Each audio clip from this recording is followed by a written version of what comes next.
Two guys came to a certain temple. They thought it was empty, but there were people around it. There were quite a few of these people.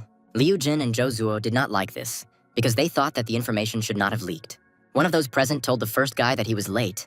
He was irritated because these people arrived before him. And later he became completely furious, because he thought that his spiritual palace had acquired this information exclusively.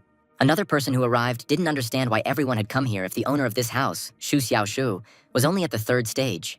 His friend explained that the man had been in the sect for a long time and therefore had some savings and artifacts. They were planning to storm in when the formation ended and they could legally kill him and take the treasure. Liu Chenyu decided to take a position in advance. However, he was not allowed to do this. The guy was stage 5, which was older than their stages, but he couldn't handle them all alone. A quarrel arose between them, but the door of the house suddenly opened. The redhead immediately realized that the owner of the house had come to visit them. He said angrily that they were preventing him from sleeping. For some reason, people thought that he died, and he immediately wilted. That Xiaoshu really did die, because now in his body is the guy who died from a fatal disease in another world. They both had unhappy lives, but now the guy decided to pull himself together. He decided to start his second life anew. However, in this world, he was too weak, unlike the others. But suddenly a roulette wheel appeared in front of him. It had active skills written on it and a small strip with a passive skill. The guy already thought that he was being made fun of. From a gaming perspective, he thought active skills were much more useful.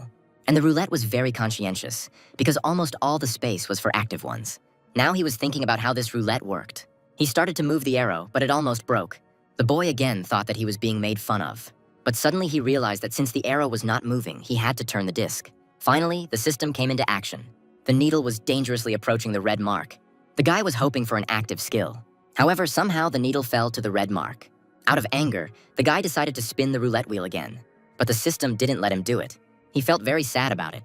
As a result, he was given some kind of breathing technique, which he immediately decided to try. After a heavy sigh, his body began to rise into the air.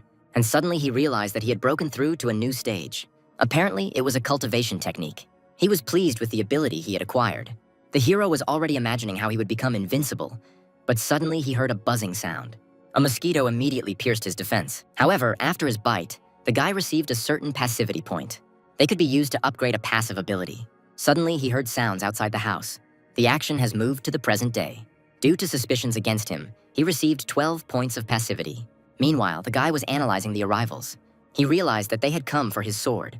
However, the hero had no intention of giving them anything, showing that he had broken through to the 4th stage. And given his sword, he would not be inferior to anyone in a fight. The main character began to threaten them. This is why Zhen decided to retreat. Xiaoshu was no one's opponent, so they all began to disperse. But suddenly someone stopped them. It was the protagonist who was unhappy with how easily they came and went. Those present thought that he was going to fight them. But in reality, he just wanted to say something to earn some points. Suddenly, he joyfully said that he had broken through to the 5th stage. Everyone was simply taken aback by this information, which added 17 points of passivity to the hero. In his mind, he thought that because of these glasses, he was already almost at stage 6. And with every action he took, he only gained points. And then came the mockery, which angered people. They looked at him as if he were crazy. The boys took it too seriously. Taking advantage of the noise, the main character decided to retreat into the house. He immediately jumped through the door. Covering her with his body, he held back the crowd from righteous anger. Suddenly, he was awarded 1 point for praise. He didn't understand who it was, and a certain girl began to descend towards his house. The hero looked in the mirror and realized how similar he was to the previous owner of the body. However, he will no longer tolerate such bullying. Suddenly, he had a new ability unlocked, the shopping mall. He could only buy a box of passive skills for 10 points. The guy immediately decided to buy it. From the box, he received 10 skill points and 3 passive keys, which immediately appeared in the store. Individually, these items were worth 1,000 times more. That's why the hero was happy with this newbie starter kit. The system then announced that he needed to use a key to spin the roulette wheel. But he didn't have much hope for roulette, because he didn't even see the possible prizes. However, it would have been a sin not to take advantage of the opportunity. Now he begged fate to give him a passive skill. But instead of a reward, he was only thanked for his visit. However, it was worth trying again. The second time, the result was the same, and the third time, the hero no longer had any hope of success. However, the system pleased him by giving him a passive enhancement skill. The effects of the gift blinded the guy a little. He didn't feel any increase in strength, but judging by the name, the skill should have been excellent. He also thought that the gain was not obvious due to the low level. Using skill points, he increased the skill to level 5. Now the effect has begun to be felt. He didn't stop at the 5th rank and started investing points further. After some time, he went outside. The skill was pumped up to the 8th level, and his body was dramatically transformed. He decided to test his strength, and a moment later, his fist flew into the ground at full speed. The hand easily broke through the masonry, and cracks appeared in the bricks. The new power was amazing. Now his body had reached the 8th stage of spirit tempering, so he decided to invest the remaining points into strengthening. But suddenly he realized that in addition to the acquired enhancement, he now also had an innate one. And later his muscles even twisted, causing the guy to feel severe pain. The body turned sharply red, and the air around began to fill with steam. The guy simply began to swim in ecstasy. This new innate skill gave him such sensations. Then he decided to immediately test the strength of his new body, and do it in the same way as before. However, instead of the broken masonry, a column of dust and stones hit the sky. The fog began to lift, and the silhouette of the hero began to appear in it. After this, the guy exhaled heavily. With this destructive power, he could claim the championship in the Tournament of Chasing Clouds. The Cloud Chasing Tournament is the sect's annual exam where fellow practitioners compete in techniques. The body's old owner was banned for 2 years for losing the tournament, and if he didn't make it through, he would be banned permanently. And so the guy decided to show them the rebirth of the Phoenix. He promised Xiao Shu that he would make his life much better than it was before. The action moved to the spiritual palace of Tiansan. The hero went about his business, and everyone else bowed at his feet. They greeted him, wishing him good morning, but he didn't pay any attention to them. For others, his presence felt completely different than it had before. Some even thought it was a different person. Finally, Shu reached the crowd. This was the cue to participate in the tournament. Suddenly, the guy noticed that there was only one empty window here. He immediately realized what was going on and decided to knock on it. And behind him, Elder Chao slept peacefully. The old man woke up and looked with interest at who had come to wake him up. The elder greeted Shu cheerfully and asked how he had not died yet. The hero realized that no one went through that window precisely because of the old man, because he was rude. Chao thought the boy wanted to drop out, but he sarcastically said that he should be in the top 10 students.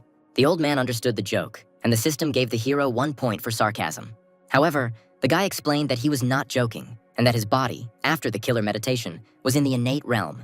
The old man spat out water in surprise at this news, and then he laughed heartily. It was clear that Chao did not believe his words. Such a sharp and loud reaction made Shu feel embarrassed, and people around started discussing him. But one of them heard the conversation better than anyone else and said that the hero declared that he had achieved innateness. However, it was hard to believe. The wave of doubts earned him 90 points of passivity.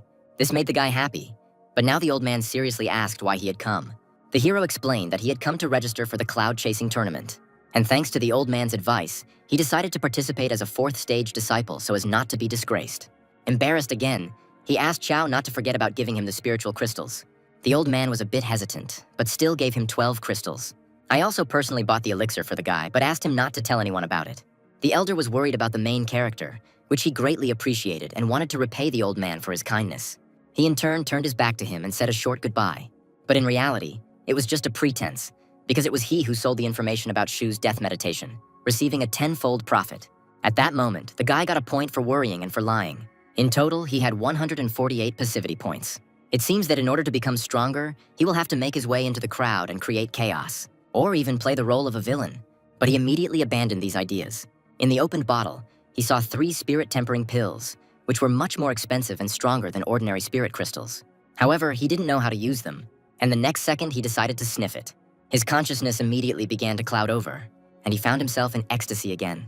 Cultivation was a truly enjoyable experience, and most importantly, it was very effective, because in one breath he broke through to the 4th level thanks to his breathing technique. These were just ordinary crystals, but now he decided to try what was in the bottle, and with a manic look he reached out to her. Meanwhile, 3 days passed. Xiao Kixu, or the Great Elder, and also the chief judge of the tournament, stood in the air and thoughtfully looked into the distance. He announced that the total number of people would be divided into 18 groups of 100 each. He also reminded them that no one would save them if they failed the tests due to their weakness. This meant that they could easily die. In this way, he wanted to prepare them for life. Chao, who was sitting behind him, only chuckled at these pretentious words. But Xiao ignored him and announced the start of the tournament. Now the curators had taken everything into their own hands, and the first test was to hold out until the end.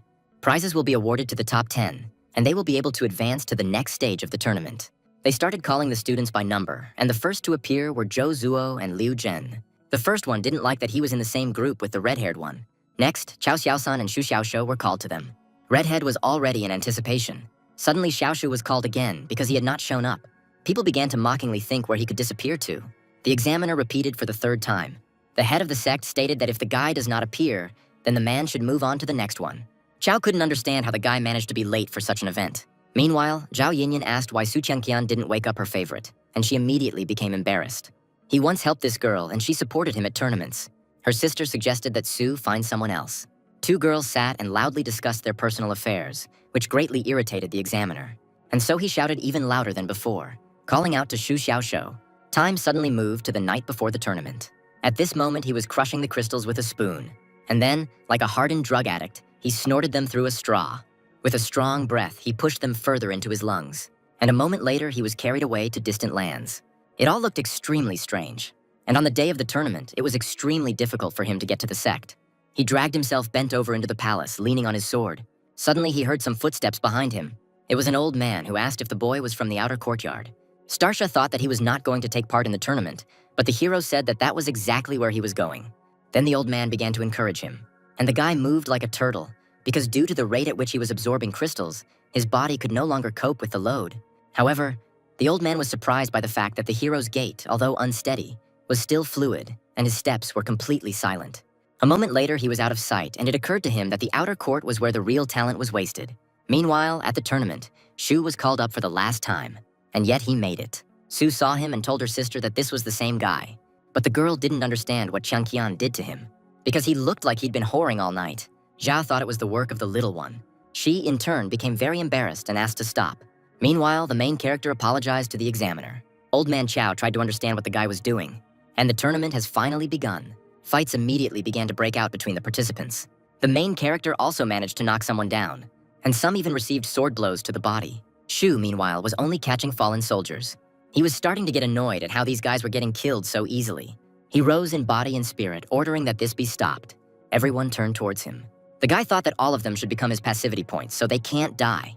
He suggested that they all attack him en masse, but his legs continued to shake, which was visible to absolutely everyone. So people just looked at him with disdain.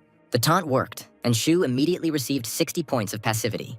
Now he said that he would give this 9th grade sword to the one who defeats him. The judge will be a witness. At this moment, interest flared in the crowd. They pounced on the guy like wild animals. But that's what the hero wanted. Zhao also noticed that this guy had a spirit of self-sacrifice. Meanwhile, her friend was rooting for the hero. The examiner understood that all this was being done for a reason, and he watched the guy carefully. The fighters had already begun to use their skills towards Shu, but the guy decided that he would fight with his bare hands. With just one palm, he took down 2 fighters, and the examiner began to announce those who had dropped out. The rest of the students began to back away due to the aura emanating from the hero. Now they were all in his trap. Asu screamed victoriously, supporting the boy. The sect leader immediately realized that Shu had innate breathing, and the hero began to boast and say that the students could only try to defeat him with weapons in their hands. Chao didn't recognize the boy's talent and therefore began to worry. Suddenly, a muscular guy came out to the hero, and they began to duel. The guy with sideburns decided to use his technique. It was a skill that combined 100 attacks in one blow.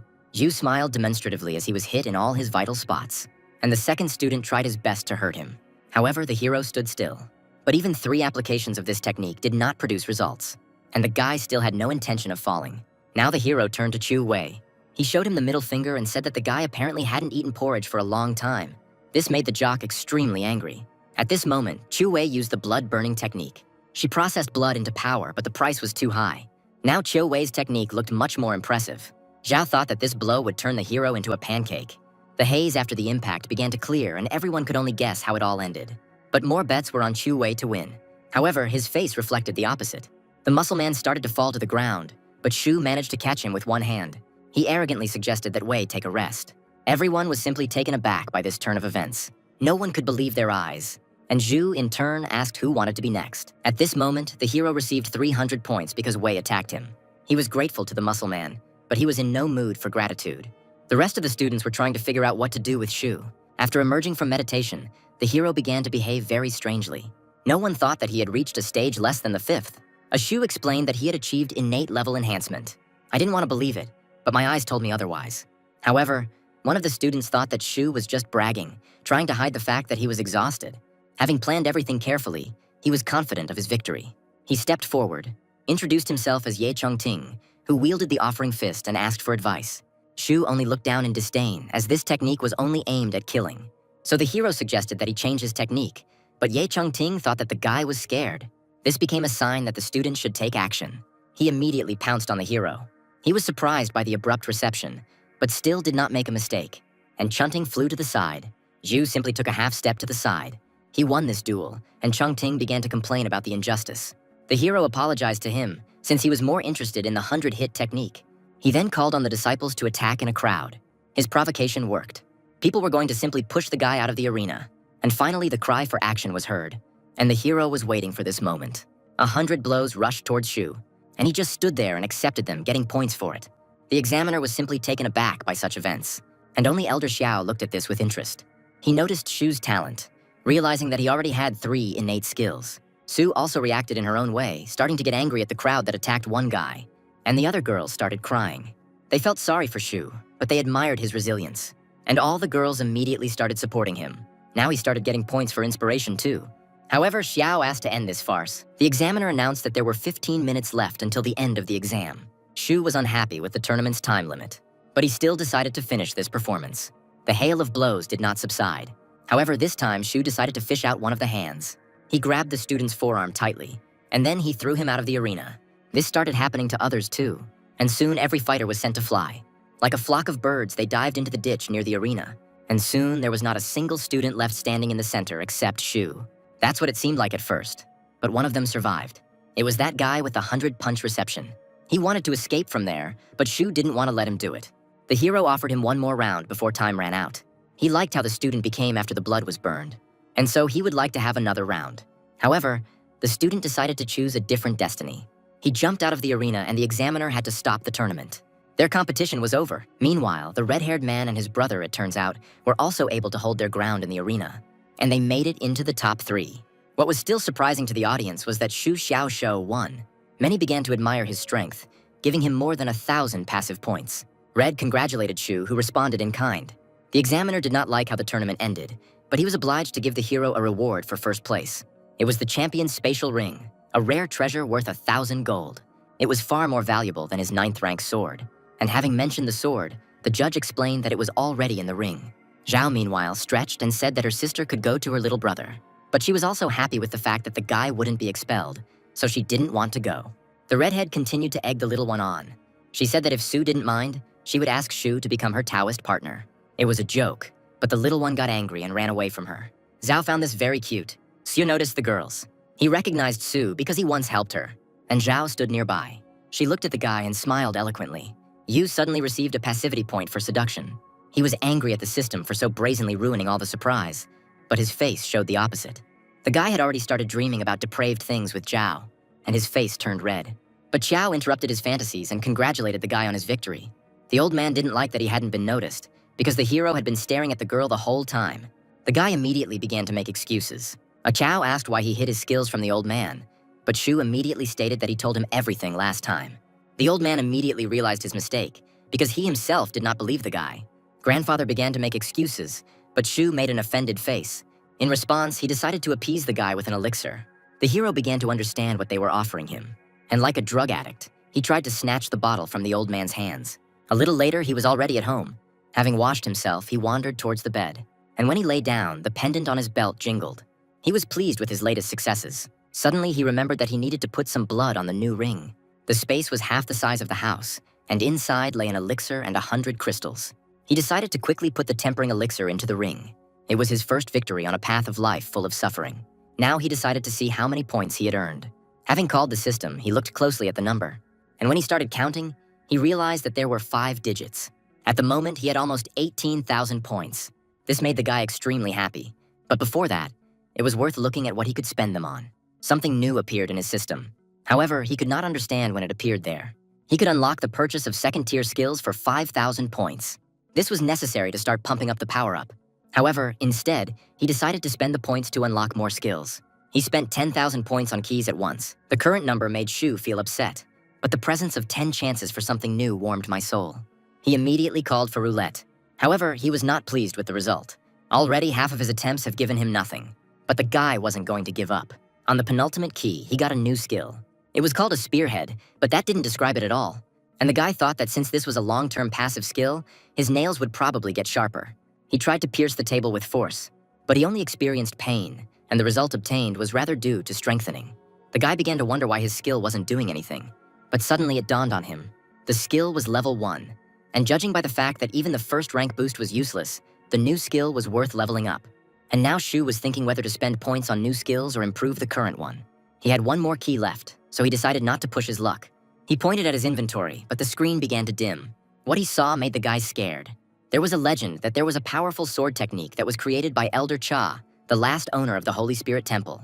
Future generations adopted this technology and created new ones based on it, but its quality decreased tenfold. The new technique was divided into 13 swords, but Shu had only learned the first sword, the calm white cloud. As his mind was consumed by darkness, he saw the hidden bitterness flying away with him to the clouds. The first sword had no beginning and no end, and countless insights into swordsmanship immediately poured into the hero's mind. And after some time, he came to his senses. The aura emanating from him immediately tore his clothes. The last key he mastered was the passive mastery skill, which was the sword skill. And at the same time, he had 2 more skills that could enhance his fencing. So he immediately decided to try out new powers. Only for a moment did he leave the ground. And then he struck one weak blow. But everything that was in front of him turned to crumbs. The guy opened his eyes, and huge chips and pieces of wood flew over his head. He immediately became frightened because a roof tile flew at him. With his blow, he immediately buried himself under a tree and a rock. Meanwhile, the elders were having lunch in the pavilion. She said that he doesn't like alcohol, and Xiao, in response to this, was unable to hold the liquid in his mouth. He sprayed another elder, but later apologized. He then asked if it was true that Xiao had succeeded in kendo only because he did not drink alcohol. He said that he had indeed achieved some success. Xiao changed the subject and asked how long Elder San would be staying with them. He took a sip, and then he said that he would stay for a short time. He also told Xiao that being drunk from the sword and from alcohol were 2 different things, but it did not affect his skills, because in that case, he would be able to comprehend the 8th immortal sword. The 2 elders laughed at the mockery, but Xiao was not going to tolerate humiliation. However, something made them all perk up. Something unknown was also happening in the outer courtyard. The guard stood at his post, and his sword began to shake convulsively, as were the swords of other people who passed nearby. It was some kind of incomprehensible earthquake, but San recognized it as the cry of swords, which foreshadowed that someone had acquired the acquired sword intent. She said that they have very talented students this year.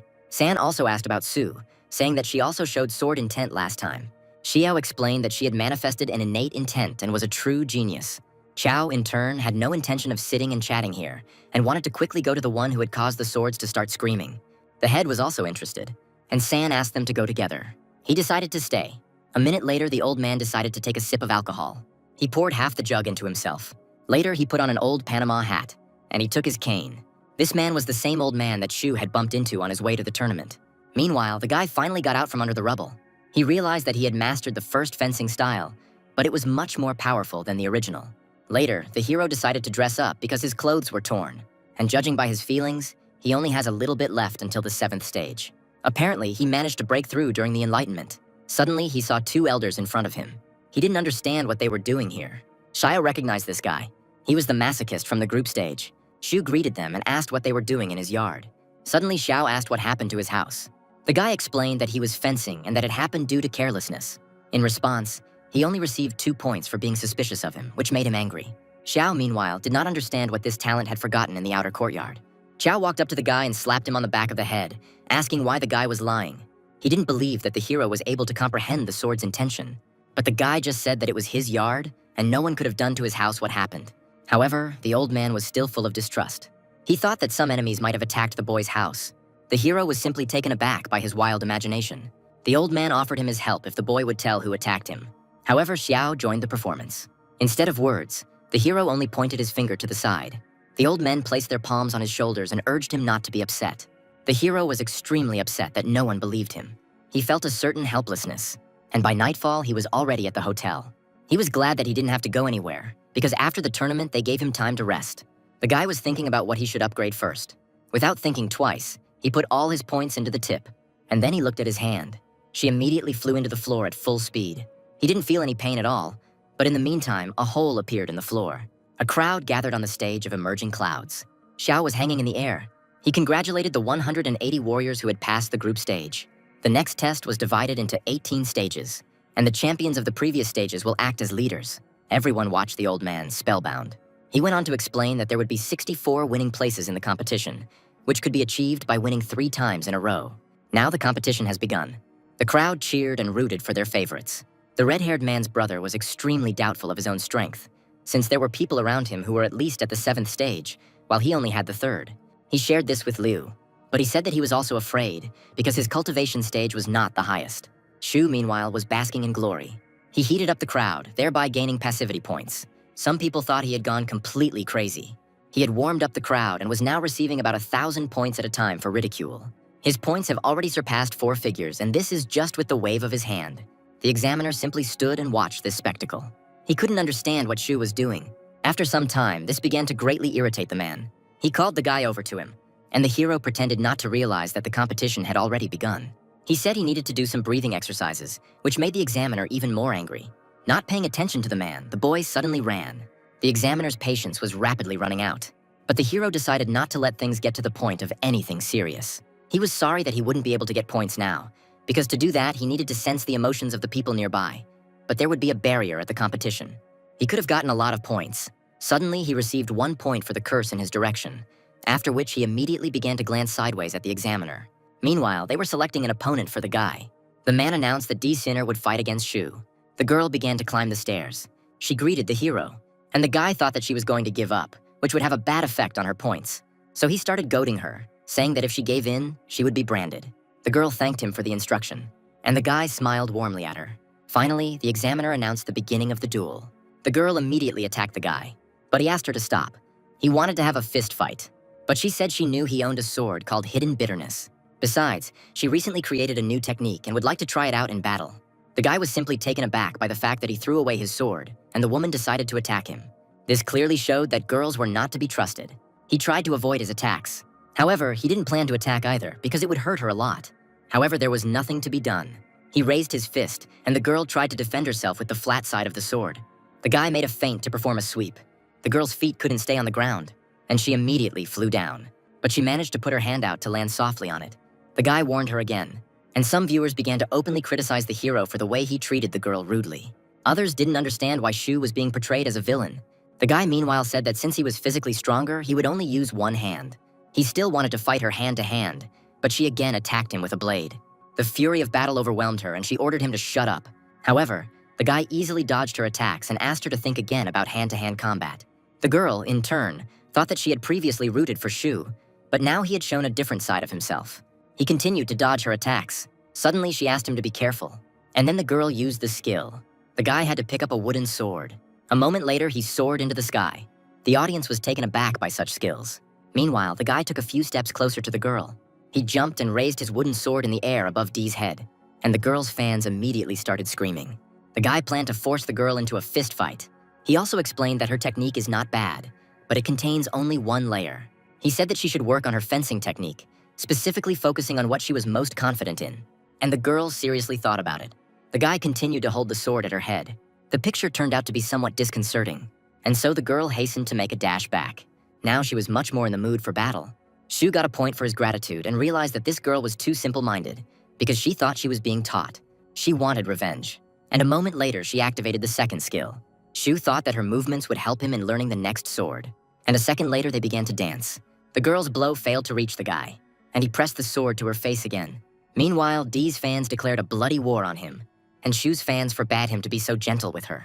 It was something like flirting, and so the girl became embarrassed again. However, the guy didn't think about it, and therefore didn't understand what was happening to her. A moment later, he gave her another instruction. The girl's consciousness was suddenly struck by an epiphany, and the guy got another point for gratitude. Dee, in turn, moved away from him and decided to attack again. But this time, the guy simply didn't let her do it, knocking the sword out of her hands. Now she was disarmed, and tears began to well up in her eyes. The guy decided to put an end to this farce so that she wouldn't accidentally fall in love with him. He brought the sword to her cheek and told her that she had lost. The girl looked at him strangely. She smiled again and thanked him for his instructions. The hero realized that she was hopeless. Their competition was finally over. Xiao watched their fight and was pleasantly surprised by the guy's skills. Then other students started fighting. Some have already managed to win 3 victories in a row. Shu didn't understand how those students managed to fight so quickly. And while he had a free minute, he decided to stir up the crowd again. He noticed that Sue and her friend were somehow nowhere to be seen. But he noticed his fans who asked him to spank them with that wooden sword. He just happily waved his hand at them after receiving the glasses. Some points were for a declaration of love, which greatly embarrassed the guy. The boy thought that it was all about the wooden sword, so he asked them if they wanted him to give it to them. The girls screamed with delight. This stunned the guy for a few seconds, and he thought they were crazy. He was interrupted from his presentation by the examiner, who said that it was time for him to go into battle. This time, Shu had to fight against Liu Jin. Zhou, in turn, has already lost 2 matches. He encouraged his brother. Closer to the beginning of the duel, Shu was able to get a good look at his enemy and, strangely enough, recognize him. Red was a member of the Quan family, meaning he was a master of fistfighting, which the hero liked. However, his opponent remained silent, which began to irritate Shu. He thought that the redhead, like that girl, was going to give up, and so he began to read out a tirade. But Liu immediately cut him off, saying he wasn't going to give up. This is what Shu wanted to hear. Meanwhile, the redhead was thinking that the hero was just pretending and hiding his strength, and he, in turn, began to receive points for suspicion. He didn't think it was Liu, so he thought there was someone else in the middle of the barrier. The examiner, in turn, was already tired of the guy's antics. Shu grabbed his leg, and the man tried to break away from him. His nerves gave out, and he ordered the guy to return to the center of the arena. However, Zhen still thought that Shu was faking it. They began to engage in fistfights, prompting Liu to take off his weights. They were so massive that when they fell on the floor, they broke it. And his body began to rapidly evolve, reaching the 10th stage of spiritual tempering. The examiner and Shu were simply taken aback by this turn of events. Redhead said that he would not hold back, but the hero couldn't understand what he was talking about. But suddenly a grin appeared on his face. Hanging on the man's leg, he waited for Liu to strike, but he immediately had to dodge. Having come unstuck from the leg, he began to take blows. The audience waited for the appearance of the masochist Shu, who takes all the blows on himself. However, these blows were capable of damaging the hero's body. Each of them also added 2 points, meaning the hits were double. At this rate, Shu was in danger of being thrown out of the arena. He couldn't even draw his sword because of the incessant blows, so he asked Liu to give him a chance. But the red-haired man did not let up his pressure. However, the hero did not give up trying to reason with his enemy, and Shu's body flew further and further away, so he decided to use the tip. He hoped not to kill the redhead on the spot. Suddenly, Liu had to block the blow. He also couldn't understand how the hero could stop his series of blows if he didn't know how to fight in fists. Liu's Great Dark Tribulation fist didn't leave any blood, meaning the blood on Shu's palm wasn't his. Red froze because he couldn't understand what kind of technique it was. The hero explained that it was a technique called spearhead, but Liu didn't believe him. The crowd also could not understand how this was possible. Some thought that Shu had broken his fingers. Liu Jin's technique was at an innate level, and therefore everything became much more ambiguous. Shu took the fight seriously, because the dark energy that accumulated after the blows could come back to haunt him at the most opportune moment, instantly killing the guy. Based on this, the guy suggested fighting with wooden swords. The audience started laughing at how quickly Shu changed his mind, and for some reason the hero's fans screamed with admiration. However, Liu didn't spend much time talking and attacked the guy again. It was unexpected, but the next moment, Shu snapped his fingers, and a sword appeared in his hands. Zhen's lunge was immediately interrupted. He realized that things were bad. Meanwhile, Shu stood in place and looked somewhere with a stupid gaze. The spectators realized that their duel was beginning to become truly brutal. After all, if Shu does not reflect the next blow, he will die. The examiner planned to intervene, and Liu had already practically hit the guy. But a stream of blood, which Shu had spewed out of his mouth, hit his face. The guy had to close his eyes, and he struck blindly. But after that, he had to wipe the blood from his face. And when he did, he realized that Shu had completely grabbed him from behind. Their bodies were actually in the air.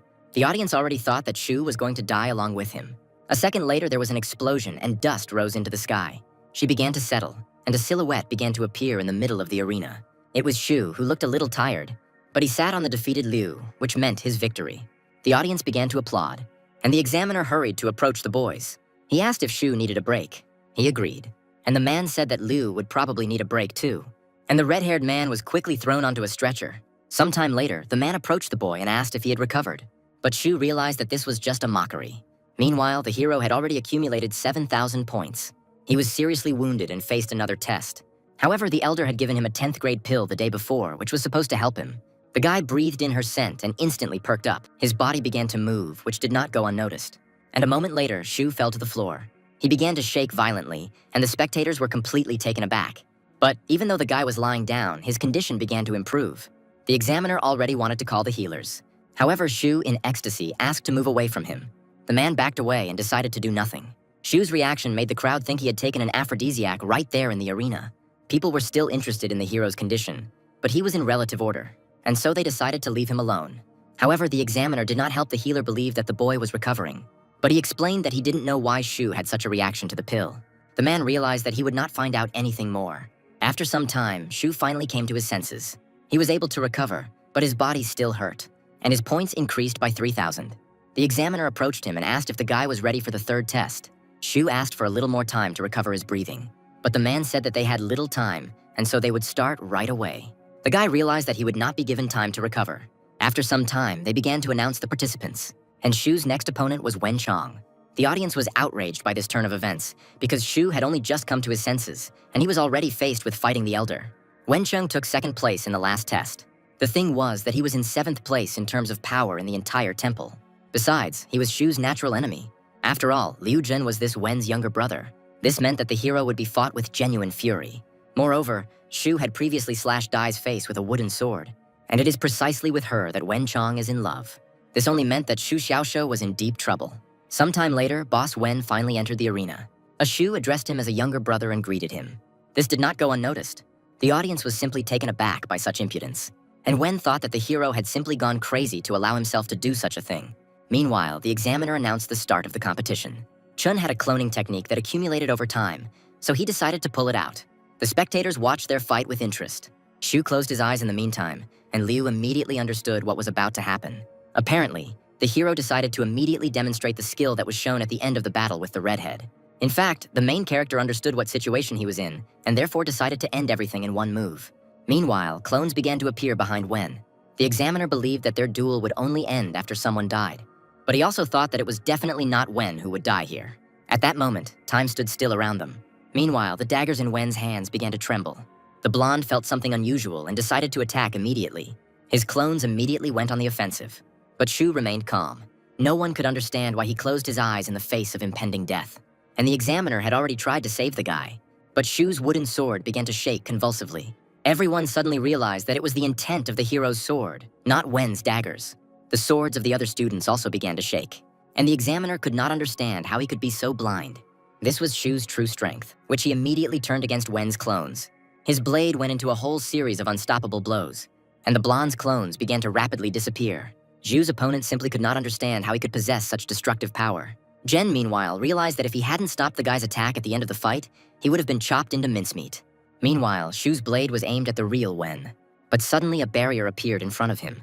However, Shu only needed to exert himself a little, and the barrier was broken through, and a wooden stick was placed at the blonde's throat.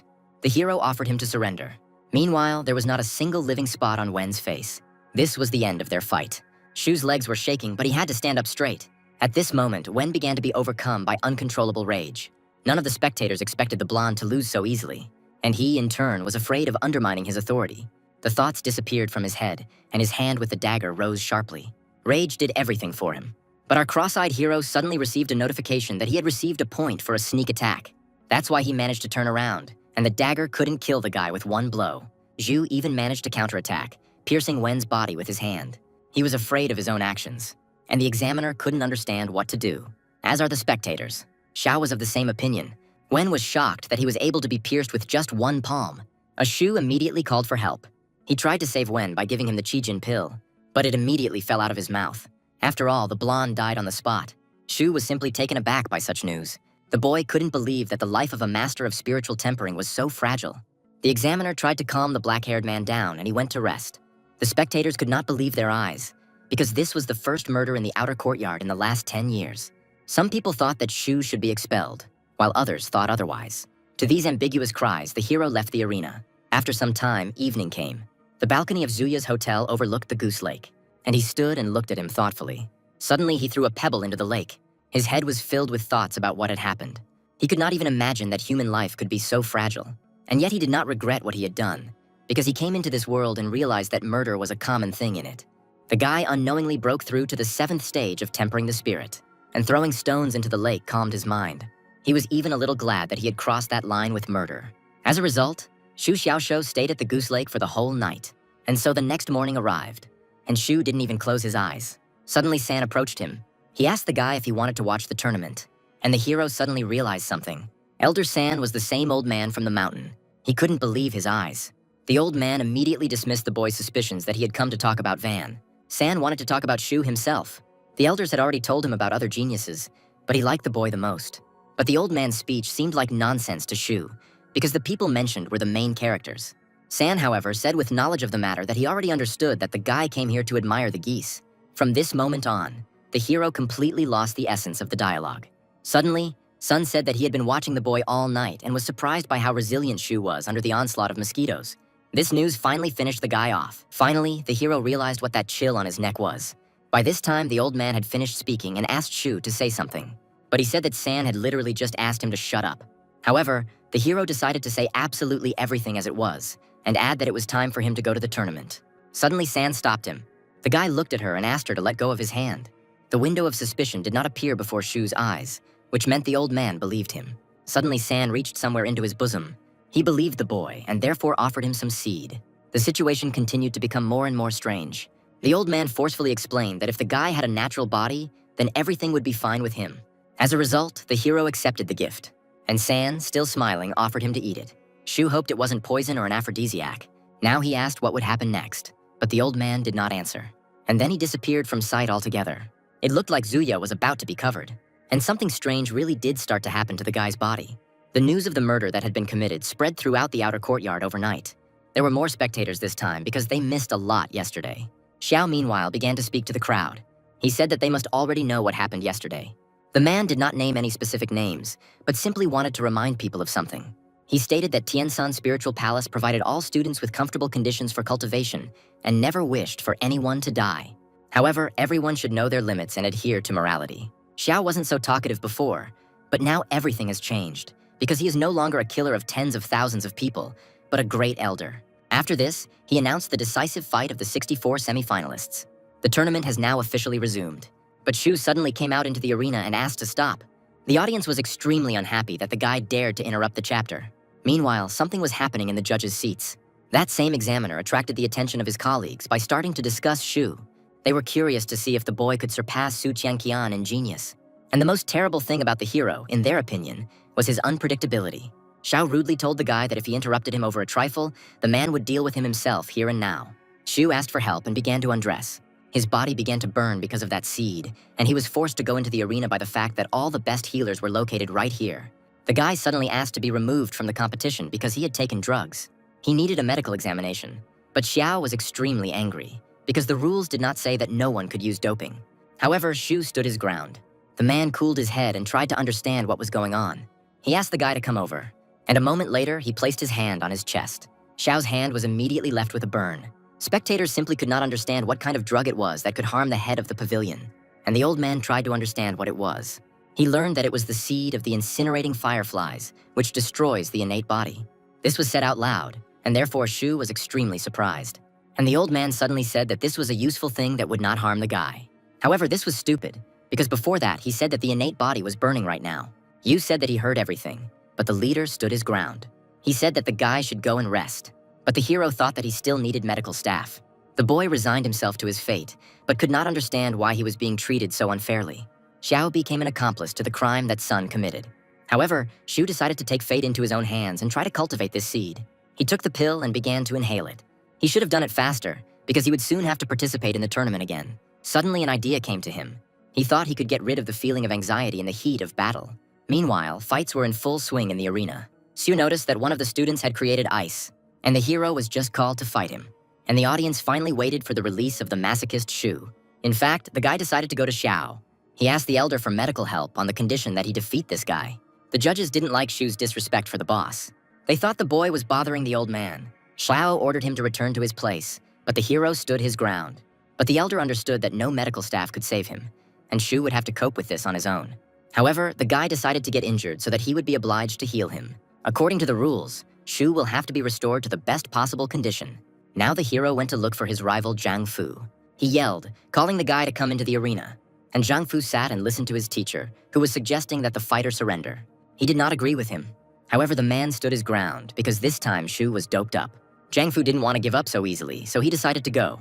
Yesterday, he defeated another genius and believed in himself. This was a very stupid idea. However, Shu did not look strong compared to Zhang Fu. The redhead bowed to the elder and said that he was studying the golden body. Shu was simply taken aback by such news, because the guy was already huge, and he was also studying body strengthening techniques. The competition has finally begun. Shu decided to start provoking the enemy, and Zhang applied his technique. But in the end, they just stood still. The audience simply started laughing, looking at them. Both guys were on defense, but they were only given 15 minutes for the competition, so time was not on their side. Shu's plan was falling apart and he couldn't attack because he was afraid of killing his opponent. Suddenly, the guy asked Xiao for help, but he only chuckled. The hero explained that if he attacked, Zhang could die. Red didn't want to get involved in their quarrels, and the old man challenged Shu, saying that if he killed Zhang, he would win. The student was losing his fighting spirit more and more. The judges were worried about Zhang's health, as he had been caught in the crossfire. Suddenly, the hero decided to take action. His hand immediately began to emit an aura, and the fist rushed towards the enemy. However, he deliberately missed, making a deep hole in the asphalt. Then he even declared that he had taken drugs and no one could compare to him. She said that this is not enough, and Zhang felt the breath of imminent death. The spectators simply couldn't believe their eyes, and the student tried to lower the temperature so that Shu would not injure him. Those watching this only laughed nervously. The hero believed that Xiao was to blame for everything because he didn't want to treat him. Now he attacked Zhang, declaring that the red-haired man was living his last moments. The old man understood that this was not serious, but he still began to get nervous. The hero attacked the enemy, and then he smiled sincerely. Zhang was able to withstand his 5-point blow. This meant that Shu could not hold back. He took a deep breath, and his fist was enveloped in an aura.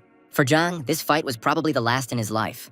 Shu became serious, but just before the blow, Zhang decided to give up. Zhu's fist was dangerously close, and the guy didn't have time to stop him. Zhang's clothes were suddenly gone, and his body looked badly battered. And then it completely caught fire. Xiao immediately ordered him to be healed, and the doctors immediately began treatment. The hero, although he did not receive treatment, felt that he was getting better. And Xiao said that he stopped his hand, otherwise Zhang would have died. The audience heard this, and fear was written on their faces. Shu really amazed everyone with his strength. However, it might not have been his strength, but the drug. Meanwhile, the hero had already left the arena, and the number of his points exceeded 42,000. This news caused him to accidentally hit his head against the wall. The guy couldn't understand where they came from, but suddenly he noticed that he was given 1 point for attack every second. The seed of incinerating fireflies attacked his body every second. Yu sat down and began to count how many points he had received in 3 hours. But the bench collapsed under him, and people passing by asked what happened to him. Zhu asked them for help in counting how many seconds there are in a day. After a couple of seconds, the man said that there are 86,400 seconds in a day. The hero was simply taken aback by such a number. The judge, meanwhile, looked at him as if he were crazy, and Shu continued to sniff the Chijin pills, which were already starting to run out. He came to terms with the pain, because without it, one cannot become the strongest.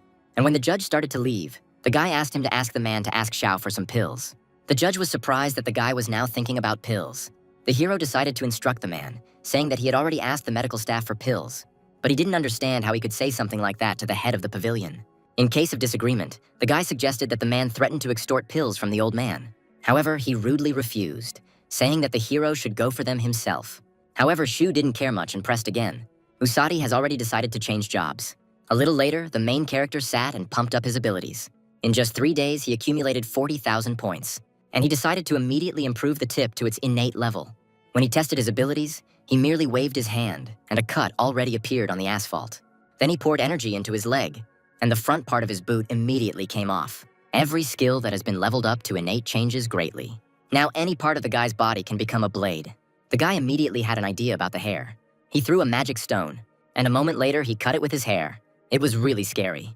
Depending on how you use a passive skill, it can become active. He decided to spend the next 10,000 points on keys, and if he's unlucky, he'll spend more. Finally, he started the roulette wheel, but all 10 attempts were failures. He was extremely upset about this. Yusak managed to notice this performance and became worried that the guy had fallen off his feet. He ran up to the hero and tried to bring him to his senses, but he was upset and asked to be left alone. Sitting in the lotus position, he began to sigh heavily. That was 10,000 wasted points. However, he immediately decided to spend the same amount again. The guy didn't want to be left with nothing. On the 7th try, he finally got the life cycle skill. Now he was happily dancing around the column, and the man looked at him as if he was crazy. Yusak didn't even think that a person could be so happy alone.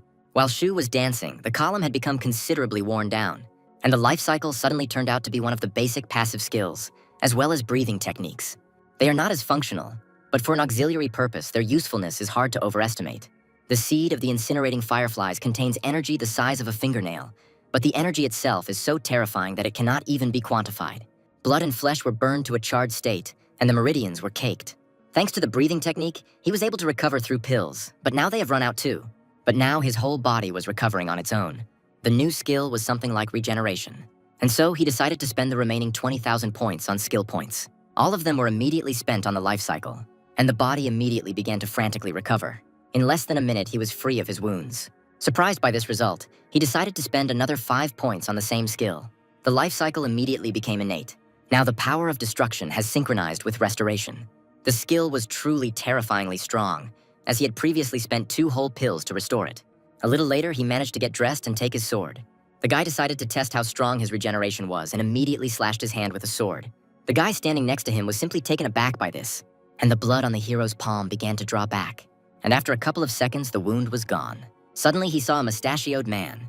He was surprised that they actually gave him the bottles, and for free, too. But Shu was not surprised by this. The mustachioed man bowed to him reservedly. The guy asked him what it was like to speak so brazenly to the pavilion elder. The man confirmed that it was exciting, and Shu decided to please him by saying that all these bottles would go to the mustachioed man. He tried to refuse, but the guy said that it was unnecessary. However, the man insisted on his own.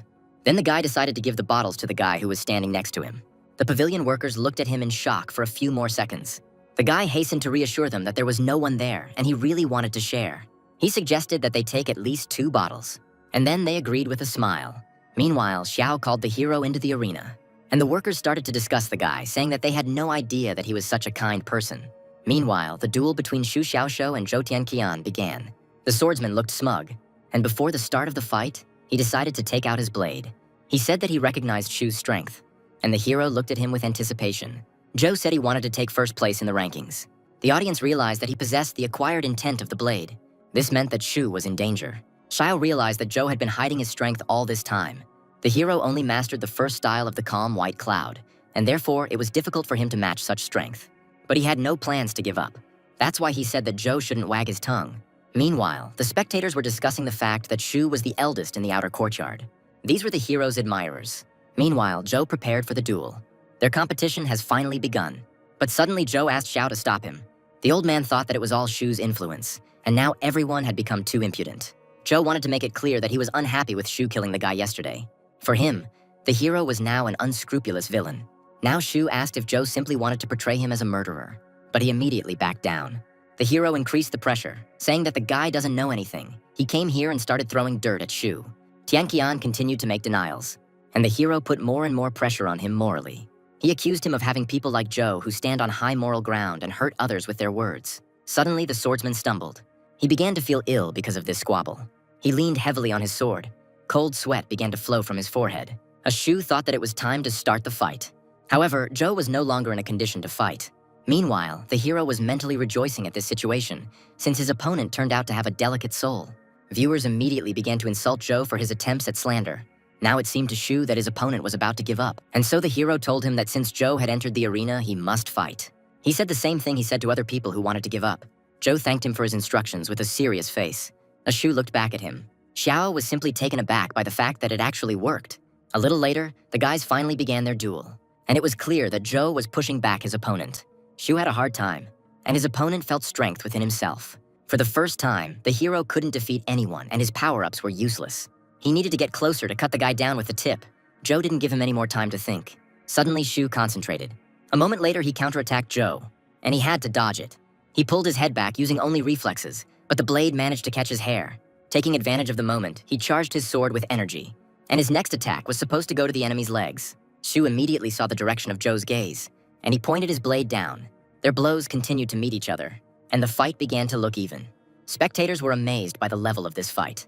There was a momentary respite in the arena. Xu decided to take the guy seriously. He used his active skill, Nine Tides, and suddenly waves appeared behind him. However, Xu was already concentrating hard, and clouds began to form around him. Their techniques clashed, and the audience froze in anticipation. Xiao watched them with a serious face. Both warriors used all the forces they had. People continued to watch them with bated breath, and Xu began to receive wounds. Zhou's multiple attacks gave him no respite. Tianqian's skill was unmatched, as he could cause serious damage even with a slight cut. The hero began to be covered in wounds. But his life cycle was working at full speed, and therefore the cuts healed quickly. Zhu had already tasted victory, and the waves of his technique almost caught up with the guy. The audience was very worried about the hero. He, in turn, was in excellent condition, and took the blows only in order to copy his opponent's techniques. At the same time, he invested 2 skill points into upgrading his swordsmanship, and his technique began to acquire the same visual characteristics as Zhou's. He hit the guy with his own weapon. The crowd also noticed that Xu's last attack was not like his style. Xu made a breakthrough by masterfully changing his fighting technique. Xiao also realized that he had changed his fencing technique, and this was surprising, because no one dared to do such a thing. The hero took a stance and began to provoke his opponent, and he was going to attack anyway. He raised his sword above himself, and waves began to appear around him.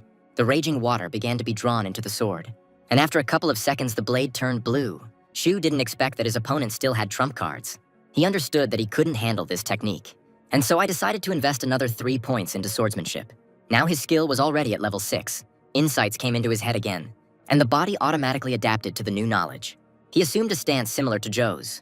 Viewers began to speculate that Shu had stolen the equipment from the boy, and a moment later, they simultaneously created their techniques. Zhou's blade vibrated from the force being exerted, but Shu's didn't show any change. He simply drew his blade. Nobody understood what was happening, and Xiao thought that the hero was about to become a dead man. After all, a blue wave of energy was already heading towards Zuya, which he simply cut to pieces and sent the same one to Zhou. However, he was already ready, and the two forces collided in the air, and Shu's aura grew stronger and stronger. Shu began to realize that he was fighting a truly powerful opponent, and so he admired Shu, who had already managed to understand that Zhou was now mentally not in this world. The hero sighed bitterly, and he touched Zhou's forehead with the tip, but he didn't even move. However, a second later he came to, and a furious grimace appeared on his face. He knocked the guy down with his aura, and the scream continued to fill the surrounding area. He lost control of his aura. Zhu realized that Zhou had just reached the innate level of the blade. Now the fight will become much more difficult. And Zhou suddenly thanked Shu for not taking advantage of the guy's weakness, and later the guy decided to give up. Xiao was surprised by this reaction. However, he announced that Shu had won the competition. Zhou felt awkward that the one he called a murderer had spared his life. That's why I wanted to become his friend. However, Shu only turned around to go home as he wanted to quickly get his fencing skills sorted out. The tournament is finally over. A Xiao looked thoughtfully at the guy's back, thinking that he would probably become the greatest swordsman alive. In his opinion, it was the reincarnation of the strongest swordsman. However, the elder soon had to turn to the people. He picked up some kind of piece of wood and struck a pose, and he loudly announced that the competition was over. Shu meanwhile came to the Goose Lake. He thought about the strength of today's swordsman. Zhou was the only one who made the boy use his imagination regarding fencing styles. But suddenly he decided to spit on all this. After all, right now he had more important things to do, namely, that very seed that destroyed his body. He should have gotten rid of it quickly. Meanwhile, the guy already had almost 28,000 points. He shouldn't have had any, but over the last 3 hours of burning, he had managed to accumulate some. However, if the seed reached the Sea of Qi, he could die, and therefore he needed to get rid of the seed. Soon night fell, and the guy decided to start cultivating. He put 5 skill points into breathing technique. In general, the guy had no intention of leveling up this skill because it seemed useless. But now, it was necessary. There was a risk that he might freeze in the process, so he needed some support. Having sat down, the guy began cultivating. The body was burned and blood came out of all the orifices. The seed's energy had the attribute of fire, but if he could purify it, it would become much stronger. Apparently San had good intentions, but it could have killed the guy. He needed about a month to cultivate, but he might not have time to do it in that time, so he decided to pump in the breathing technique as well. Suddenly it began to dawn on him. The breathing technique was a basic passive skill, and therefore it may have had other applications. Previously, he only used inhalations to absorb pills, but he did not practice exhalations. It might be that he could release some of the energy through exhalation. And so, a moment later, the hero was already pumping his lungs full of air. The seed began to burn rapidly, and the guy started vomiting blood. That night, San decided to follow Shu again, and suddenly I saw that he was dying. But it wasn't like that. Half of Shu's body was covered in ice, and the other half was burning with heat. He ground his teeth with the effort, and his channels began to break. However, the heart continued to beat. But the guy wasn't going to give up. The world around seemed to freeze. The hero, in turn, brought the pill to his nose.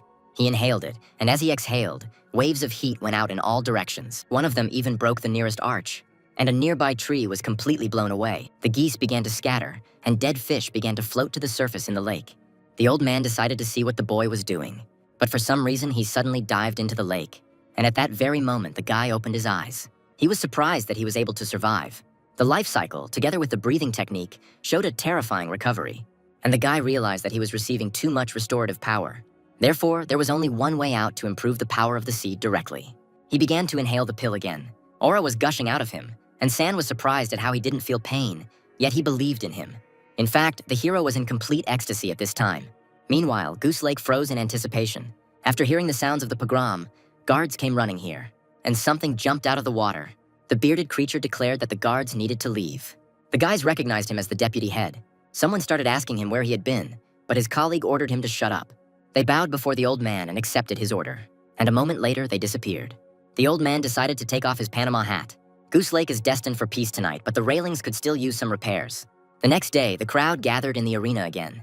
People heard the sounds of pogroms on the lake, but could not understand what it was. Some people couldn't get enough sleep because of this. After a night of cultivation, Shu was able to absorb the seed and break through to the peak of the 7th stage. But this was difficult for him, because he had not slept for 2 days and he was feeling sleepy. And having dozed off on a bench, a certain man began to wake him up. Shu opened his eyes suddenly, startling the man. The boy was unhappy that he was woken up, but the mustachioed man declared that the competition had already begun. The hero walked to the center of the arena and the spectators cheered him on. For this, he received 1,000 passivity points. He already had 46,000 in currency accumulated in his account. The guy's opponent was a beautiful girl, Li Chenjing. Su then began to give instructions again so that the enemy would not dare to surrender. But the girl already knew it by heart. She approached the guy and said that she had been watching him and thought he was cool. Unexpectedly for Shu, there was an admirer among his rivals. He agreed to give her an autograph, and she smiled triumphantly. However, their duel soon began. The hero gave her the right to attack first, but the girl immediately gave up. The guy was upset because his line was stolen and he wasn't even allowed to earn any passivity points. The girl explained this by saying that she didn't want to get hurt, since there would be rating fights soon. Xiao calmly awarded the victory to the guy. The audience was unhappy with this arrangement. Now the girl brazenly approached Shu, asking him for an autograph. This made the guy feel embarrassed, and the girl then asked him to sign her palm. Suddenly she noticed her friend in the stands. She furiously declared that she would kill Li because she was pestering Shu. But the blonde just grimaced, because her friend was to blame for not training. Zhu meanwhile took out a huge brush.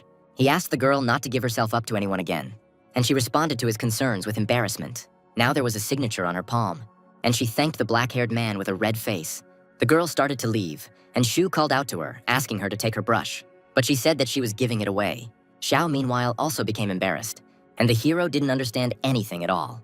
Meanwhile, Li was walking out of the arena, and her friend was flying towards her, intending to give her a hard time. But the blonde put her hand in front of her, defending herself with Shu's signature. Sometime later, the hero was already sitting in the waiting room. He was already in the quarterfinals, and if he wins today, he will fight for the championship tomorrow. Innate skills in this world were divided into 3 realms: the Garden of Life, Hermitage, and Spiritual Elevation. After the 10th stage of tempering the spirit, the master can awaken the power of an innate attribute within himself, which will depend on the person. But Shu didn't have an attribute, so he was stronger than the others. Even if the students try their best, they won't be able to defeat him. Meanwhile, the guy had more than 48,000 passivity points. Right now, the guy had 5 skills, 2 of which remained at level 6. He decided to keep 10,000 points and spend the rest. A moment later, he activated the roulette, and his friends have already noticed him. They quietly watched what would happen to the guy now. The guy's eyes began to take on a crazy hue again. After all, he was unlucky again, and for 10 keys, he did not receive a single skill. The guys suddenly ran out to him, asking if he needed help. It was becoming increasingly difficult for the hero to gain new skills because of this broken system. He told the people that he was fine and they could go, and they were really worried about him. And instead of leaving, they settled back around the corner. The guy was very upset because he lost 10,000 points again. Last time, skills were much more readily available. However, he decided to rely on luck again, and the roulette started spinning again, and his eyes lit up at that moment. Finally, he gained a new skill called Perception. He immediately jumped up into light, and so abruptly that he flew into the ceiling, and his head got stuck in it. And his friends began to be indignant that they would have to fix it at their own expense. After finishing their squabble, they thought about whether they should help him. The hero got his head stuck in the ceiling, but still somehow saw the 2 guys below. The radius of its visibility was several meters, and beyond that, the image became blurry. However, the skill was indeed useful. One of the workers has already brought a ladder, but Shu playfully climbed out of the hole and said that it was not necessary to do this. He landed softly on the ground, and so I immediately received 2 points for curses. The guy decided to invest 10 points into perception at once. The skill became innate, and the range of perception expanded to 10 meters, and the image became clearer. Now he saw the guys hiding behind the wall, and one of them thought that he really saw them. He had noticed them before, but now he even heard details of their conversation. It was like a video camera, which the hero was clearly happy about. He decided to buy 10 more keys. After purchasing, he touched them in his inventory. Excitement flared up in his mind, and the men immediately heard sobs, because again nothing had fallen out for him. Usati began counting to 3, and they ran to grab him. The guys thought he was feeling ill again, but he tried to fight them off, and sometime later he stood and washed his hands in a tub. If he hadn't covered his mouth with his hands recently, he might have lost his first kiss. And now the 2 debauchees lay tied up on the floor. Something was happening in the arena. A certain Mu Zixi easily defeated her opponent using the giant vine technique. The spectators could not believe their eyes, because this girl had only recently entered the spiritual palace. Her opponent flew straight towards Shu. He received a warning about a sneak attack and immediately turned around. And mistaking the head for a watermelon, he immediately caught it with his hand. The poor guy's body flew into Shu, but he didn't remain in debt, and so he immediately kicked him back, and the mortal carcass fell into the arena. Everyone felt sorry for the guy because he received 2 critical hits in a row. The doctors immediately jumped into the hall to see Shu, but he gestured that everything was fine with him. Then they went down to the victim. Zhu saw the curse notifications from this fighter, so he decided to go down. His acquaintances thought that he was going to cripple him, but the hero only explained that he felt the boy's resentment. He, in turn, tried to convince everyone that everything was fine with him. Zhu raised his hands in a conciliatory gesture and said he just wanted to make sure the boy was healthy. However, the white-haired man continued to panic, but they were distracted by the examiner's voice. Now there was supposed to be a duel between Shu Xiaoshou and Chao Qingteng. The hero will have to fight against the innate master, the second in the palace ranking. Toothy continued to mock Shu, which he immediately sensed. He decided to approach the boy, and he started to panic again. Everyone asked Shu to stop. But now the medical staff has run away and left the guy alone. Zhu ran up to him and said that he wanted to set his bones and give him a pill. This did not calm the toothy one, and in the next moments, a scream filled the arena. In this way, Shu set his bones. Meanwhile, that same girl entered the arena. She cheerfully approached the hero from behind, and lightly hitting him on the head, she said that the elder was calling him. Zhu continued to fiddle with the boy, trying to give him a pill, and she asked how he could be cured just by smelling the medicine and not by taking it. The hero realized his mistake, because he alone knows the breathing technique. Meanwhile, foam was already coming out of the toothy one's mouth. A Shu lightly popped the pill into his mouth. Meanwhile, Xiao came himself and started shouting at the hero. Suddenly, he asked who this girl was. She introduced herself with a smile. He greeted her sullenly and immediately said goodbye, receiving curses in his back. Meanwhile, Shu's opponent was waiting for him humbly. He immediately recognized the power of the innate attribute. This was a very dangerous opponent. Zhu remained a little mesmerized by the falling snow around them. His opponent's strength made itself known even without being revealed. Meanwhile, Shu's fans were nervously licking their lips because of the overwhelming number of handsome guys in the arena. The hero decided to accuse his opponent of cheating, since he influences the local situation even before the competition. In response to this, Shu received a mental mockery. The guy took it as a challenge, and Xiao couldn't understand why this snow was bothering him. Shu didn't know what this snow was for, but he said that he was just cold. However, it was still worth playing it safe. The spectators were unhappy with the length of the fight. The black-haired man refused to give in, but the hero said that it would still be cheating. Chao decided to find out what his opponent was trying to achieve. Shu then suggested that they open the barrier so that he could bask in the sun. This was already beginning to irritate his opponent. Then Xiao suggested that they fight at close range. Chao immediately agreed. This was what Shu wanted, so he then asked how close they would stand. This was starting to infuriate Xiao, but Chao only replied that it made no difference to him. Then Shu took it as a challenge again, and coming dangerously close, he asked him if it was okay for him to do this. Chao practically fell backwards, but he agreed, embarrassed. Now Chao's female fans have become more active in the stands. The guys stood close together, and Xiao decided to start the fight. He immediately announced that the competition had begun. Then the guy decided to attack directly. But instead of Qingteng, only his icy figure remained. His opponent immediately replaced himself, and the hero used perception. And then he noticed a cloud appearing behind him. Qingteng also noticed that the guy hits well, and the hero's gaze fell again on the icy figure. It had already managed to fall apart. Shu also praised his opponent, since the technique was not related to snow, which meant he did not cheat. They exchanged concentrated glances, and the hero realized that he could not ignore the snowfall. Also, until he masters Chao's technique, close combat will be useless. And the second one's sword suddenly began to become covered with an icy crust. He immediately attacked Shu with a wave of ice energy. Now the boy understood why no one had been able to cope with his first glacier sword. A moment later, his body was frozen in a block of ice. The audience couldn't believe that the guy lost so easily. However, Chao understood that their duel would not end there, and so he decided to immediately apply the following technique. And a new wave of energy, stronger than the previous one, flew towards Shu. Xiao immediately realized that the ice boy possessed sword intent, and was surprised that for some reason everyone was revealing their trump cards to the hero. Everyone was interested in how the main character would cope with this. Chu no longer believed that Xiaoshu would pull through, as did the elder who looked after him, and the wave was already dangerously close to him. But the block of ice immediately broke apart, and Shu grabbed the wave of energy with his bare hands and threw it on the ground. No one could have even expected such an outcome. It was a new fencing technique. He developed this creative attack during yesterday's fight, but now a new facet of his technique has been revealed to everyone, and a wave of light immediately flew straight into Chao's face. Now Shu looked invincible. After this attack, he decided to quickly track down the enemy and defeat him, and multiple cuts began to fly across the arena. They were pointed in different directions to prevent Chao from escaping, and so he immediately began to get injured. But a toothless smile appeared on his face, and the cuts flew past. The movement style that was unknown to Shu made him hesitate, but thanks to his perception, he was able to see the enemy in advance. an invisible portal appeared behind him, and the spectators couldn't understand why he was hitting his palm into the void. However, a second later, a head began to emerge from the portal. Shock flashed across the faces of the spectators, and Chao realized that his technique had been recognized. Shu responded with a short smile and used the blade. He made a gesture with his hand like a predator, and he hit the enemy with it. Due to his passive skill, Chao's palm was pierced through, and the portal began to close rapidly. Yu said he was right that there was a problem with the snow. Chao was indeed cheating, as his technique worked precisely because of the white cover. Shu was the first one to draw blood from the guy, and the audience realized what he said, and Chao's fans suddenly became fans of his rival. All the spectators became much more animated, which surprised Shu, and Chao suddenly activated his ability. His hands began to form unknown gestures. This was Chao's signature move. The arena began to be covered with blue lines, and from the portal and from Chao's aura, fast and sharp ice flows began to burst out. It was a deadly snowfall, who immediately headed towards Shu. This meant that snowfall was needed not only for movement, but also for this equipment. Every snowflake of technology carried within itself a murderous intent. Everyone was curious to see how Shu would handle this. Many thought he was a dead man. After all, the attack was truly brutal. Shu's body was pierced every second, but the life cycle restored it. However, the pain wasn't as severe compared to when he cultivated the incinerating firefly seed. The guy suddenly realized that he wouldn't be able to block Chao's palm, and so he abruptly decided to invest points in swordsmanship. And a moment later, his sword flew straight at the enemy. The speed was such that no one could dodge, and suddenly a huge hole appeared in Chao's right shoulder. However, he decided to take a suicidal step. Shu certainly didn't expect this.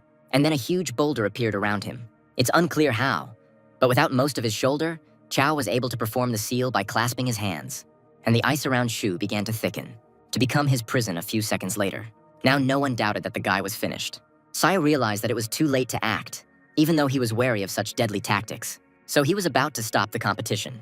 However, a star lit up in the sky, and Chao couldn't believe his eyes. It wasn't a star, but Shu's sword, rushing towards him at great speed. It immediately pierced Chao's chest, and a river of blood flowed from his mouth, and the sword immediately spurred him towards the boulder. It was a spiritual sword, which meant that Shu was on the threshold of the sword's innate intent. Zhou was also surprised that the guy had become so strong in just one day.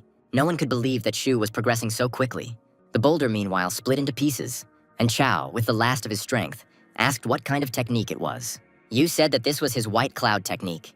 They didn't believe him, but both fighters fell to the ground. The hero was conscious and therefore called for doctors. They immediately rushed to help. Yu stated that he didn't need help and that they should treat Chao first. However, some disagreed.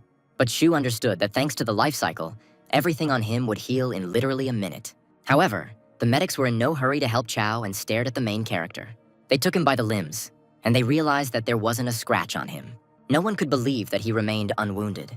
Then the guy stood up and said that's what he was talking about. So they really had to hurry with Chao. He once again began to ask them to cure the guy. Finally, Chao was able to wake up, and Shu kept trying to convince everyone that he had not been harmed. Chao's ego was shaken by this news, and he immediately passed out. The doctors looked at Shu with extreme disapproval, but he had nothing to say, and he hastened to leave the arena. All the spectators congratulated the guy on his victory, and he waved his hand back at them. Suddenly, he noticed his friends in the stands. He understood Chao's presence, but he didn't understand what Zhou was doing there. Next came the final fight of the quarterfinals, which featured Momo, the #1 ranked fighter. Sue decided to watch her fight. It started quickly and ended quickly. Momo defeated her opponent in a couple of blows, which Shu was unhappy about. After this, the hero decided to leave the arena. At the exit, he came across a fork in the road. The goose lake meant mystery and the unknown to him, while the courtyard was comfort and coziness. So he thought about where he really wanted to go, and the action moved to the courtyard, where Shu began to relax in the bath. After that, he decided to lie down, and pleased with himself, he stared at the ceiling.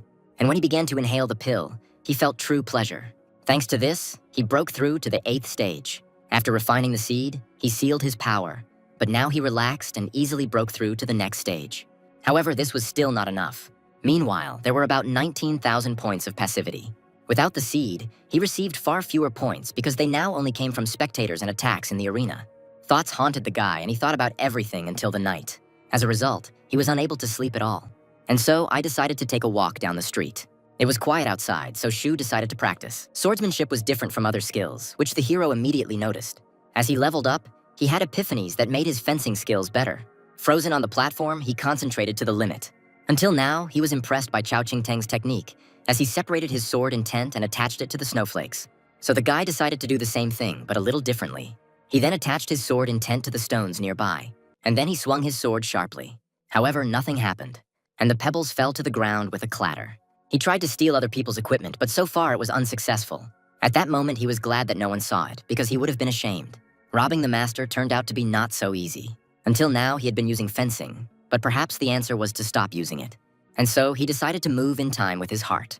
He didn't have the best talent, because to develop intent, it needs to be trained with spiritual abilities. But the guy did nothing but use his sword intent in battles.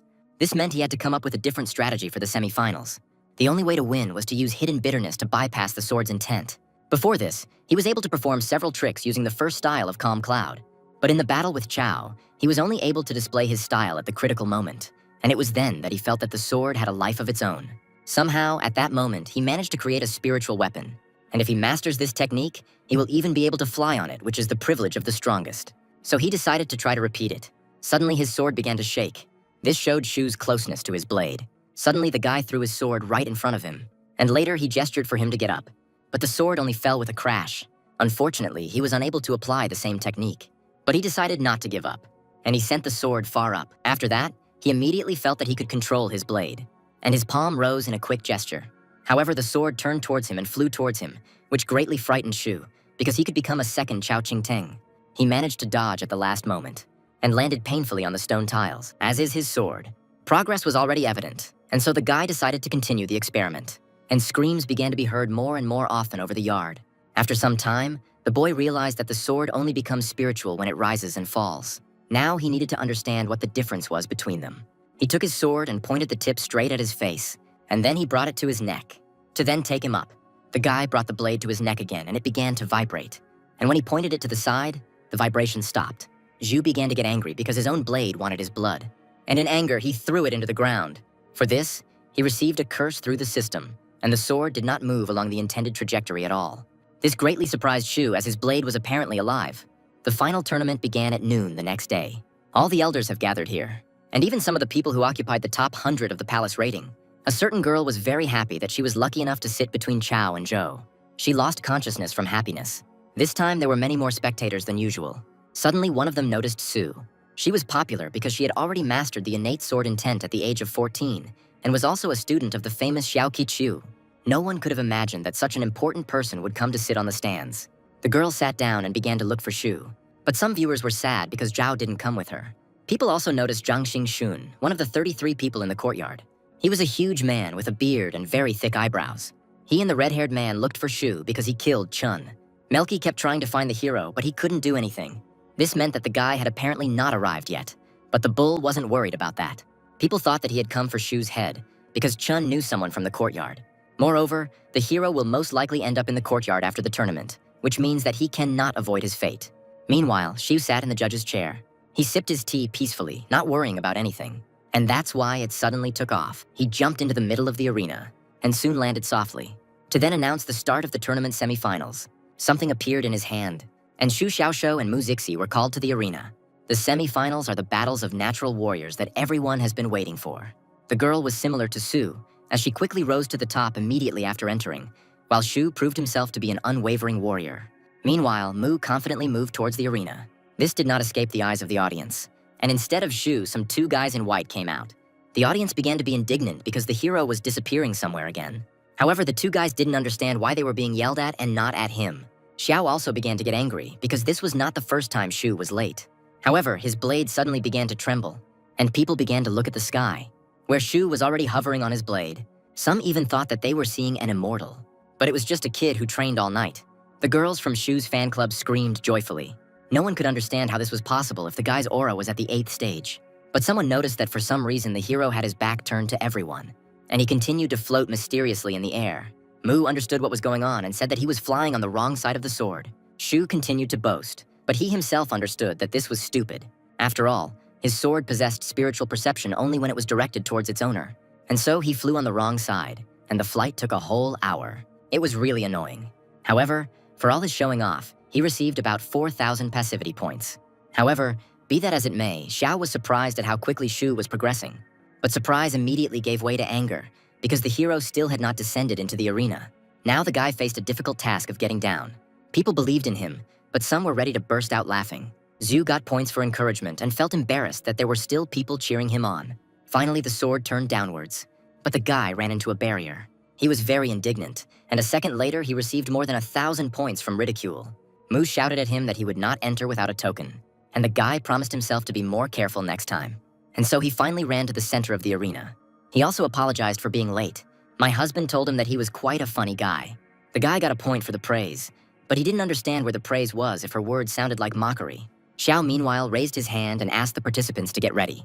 And now they could begin the duel. Shu immediately pounced on the little girl, and she warned him, saying that she would attack now. Her arms crossed over her chest, and from her green aura, seeds immediately began to fly out at breakneck speed. At first, the guy didn't understand how she planned to fight with them, but then I remembered that she had an innate wood attribute. Mu noticed the panic in Shu's eyes and immediately commanded the seeds to sprout. Huge stems appeared out of nowhere and immediately threw the guy out. And the last stem hit Shu hard in the stomach. The boy's body immediately shot into the sky. What was unusual for him was that all the participants were engaged in fierce battles, and this one was using seeds. Shu decided to summon the sword to take him away from here. But the stem suddenly grabbed the hero. He realized too late that close combat was a mistake. Meanwhile, Mu began to grow a whole garden. Half of the arena was covered with thick stems. In this hell, only Shu's legs were visible. The audience, however, considered it too cruel. And the girl laughed and squeezed the stems in the place where the guy was. And now there was only a huge cocoon of stems around him. People couldn't understand what the girl was going to do. And the girl, smiling, shouted something about an explosion. And surprisingly, the stems actually exploded. Instead of a cocoon, a huge funnel appeared. Even Xiao couldn't believe it. He became serious in an instant, and the spectators' eyes widened. Shu, meanwhile, did not show up. New plants were already rushing to grow directly from the stone. No one could have imagined that the guy could survive after this. However, Mu, thanks to the secret parasitic seed, sensed that Shu was still alive. But she was already preparing a new reception for him. And in the haze, the silhouette of a guy began to appear. People were surprised by Shu's resilience. Meanwhile, he became increasingly surprised by the power of his innate attributes. And between the opponents, there was a viscous silence, interrupted only by the sound of stones breaking from the growth of stems. Spectators were outraged that Shu did not try to force her into close combat. The girl, meanwhile, used the following skill. It was called a tree barrier, and the long stems of the plants immediately rushed towards the guy. Some impressionable people in the stands already covered their hands, preparing for Shu's death. But suddenly the others noticed that the hero had taken out his scabbard. He dodged the attack, jumping nimbly along the stems, and then he stood in place, trying to concentrate. He closed his eyes with the effort, and the stones around him began to vibrate. And then they started doing the same with scabbards. And even Mu herself began to vibrate. This aura spread throughout the entire arena. Zhu spread his sword intent throughout the arena, and even his opponent became his sword. Xiao couldn't believe what he was seeing, because it was a sword technique of all existence that surpassed even the palace master's skills. The hero, meanwhile, put his sword back into its sheath, but he did this only to soon draw his blade again. An aura flowed around him, and the sword settled back into its sheath. The tension eased, and no one could understand why nothing was happening. Mu also did not feel any disturbances, and therefore decided to act on her own. The girl used her power again. Stems immediately grew out of the stone, heading towards the enemy. The particularly impressionable closed their eyes again. But Shu wasn't worried. He just started to take out his blade. However, it happened so quickly that no one noticed, and the stems in front of Shu suddenly stopped. And unexpectedly for everyone, they attacked their mistress. The audience thought she had simply hit the wrong target. Only Su noticed that Shu instantly pulled out his sword and immediately chopped up many leaves. Even ordinary falling leaves were given this honor. And at that very moment, they became divided into two equal parts. Zhu continued to stand in the same stance, and the stems around him broke off in the blink of an eye. But suddenly a powerful explosion thundered. People started to think that the guy was progressing too quickly, and the explosion left no traces on him at all. Meanwhile, the guy couldn't understand why the girl dodged the last attack, and she thought that if there had not been a parasitic seed in Zuya, she would have already been chopped into pieces. She was infuriated by the fact that her opponent was ready to go all the way, and so she decided to pull out her main trump card. And immediately, a round green seed took off into flight. A huge stem burst out of it in flight.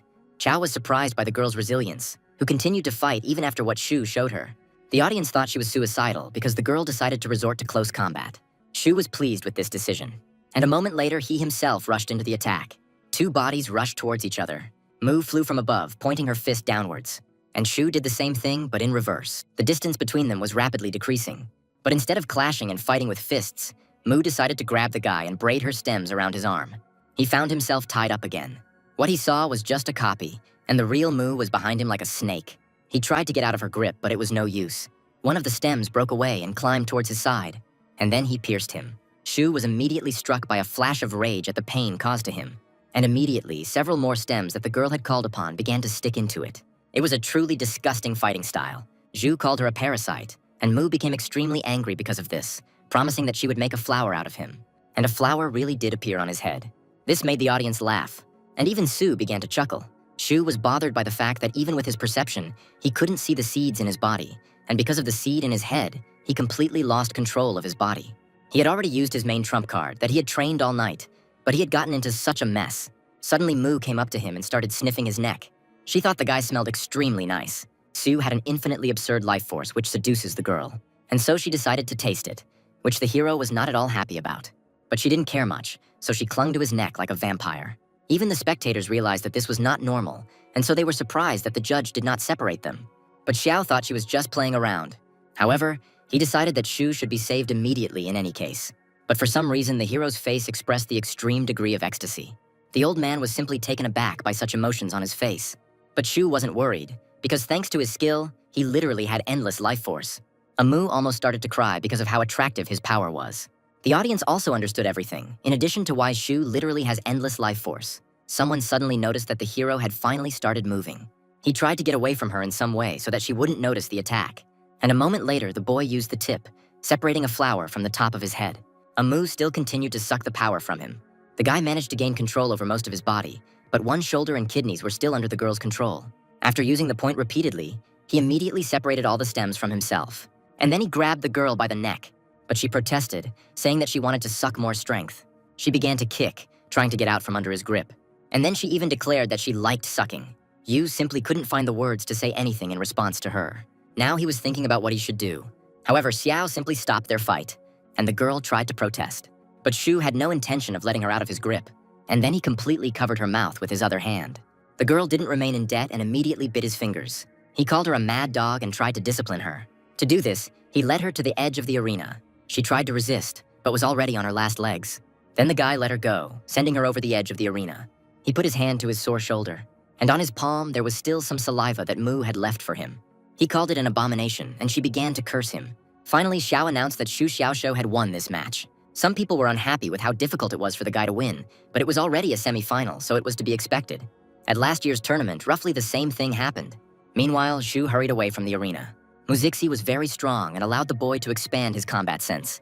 Now he learned how different fighting techniques can be, so he decided to take some time to meditate. But someone interrupted him. It was a mustachioed man who came with some message from Chao. He had already thought that this was a message from the elders themselves, but there was only something written there about the sealing technique, after which the letter immediately caught fire in his hands, and a moment later there was nothing left of him. He thought that it was related to Momo, whom he would fight in the finals, and the message was necessary because no one knew about her abilities. Meanwhile, the girl fought her opponent in the semi-finals. The audience was dissatisfied with the performance because she again pushed her opponent away with her left hand while holding a copper stove in her right. There was a candle in it, smoldering steadily. Baldy pointed out that he himself probably wouldn't be able to defeat Mo, even though she was at the initial stage of the Yuanting stage. The redhead thought that he could try to defeat her quickly without dragging out the fight. Although they didn't know her abilities, one thing was clear: with each attack she reduced the enemy's abilities. Suddenly, the red-haired man asked Brother Xiang what he thought about the ending. He also said sarcastically that Shu's innate body didn't stand a chance. Sometime later, the finale finally arrived. Shu flew around the area and collected passivity points. He enjoyed these performances, because in the end, he still ended up in the black. Mo had already approached the arena, and so the guy decided to dive there. He managed to take a token in advance, which allows him to pass through the barrier, and so he landed easily on the ground. Mo approached the guy, saying that she had been watching him and noticed that he liked to joke. In her right hand, she held a copper stove. Shu, without hesitation, immediately said that he thought the girl was beautiful. She was flattered, because this was the first time someone had said something like this to her face. But Shu suddenly began to deny it, saying that he was talking about the stove. Now irritation began to appear on Mo's face. Trying to smooth things over, the guy said that the girl was also not bad, but her stove was much more beautiful. He received a passivity point for the curse and was confused. Now the hero came closer, asking to look at the stove.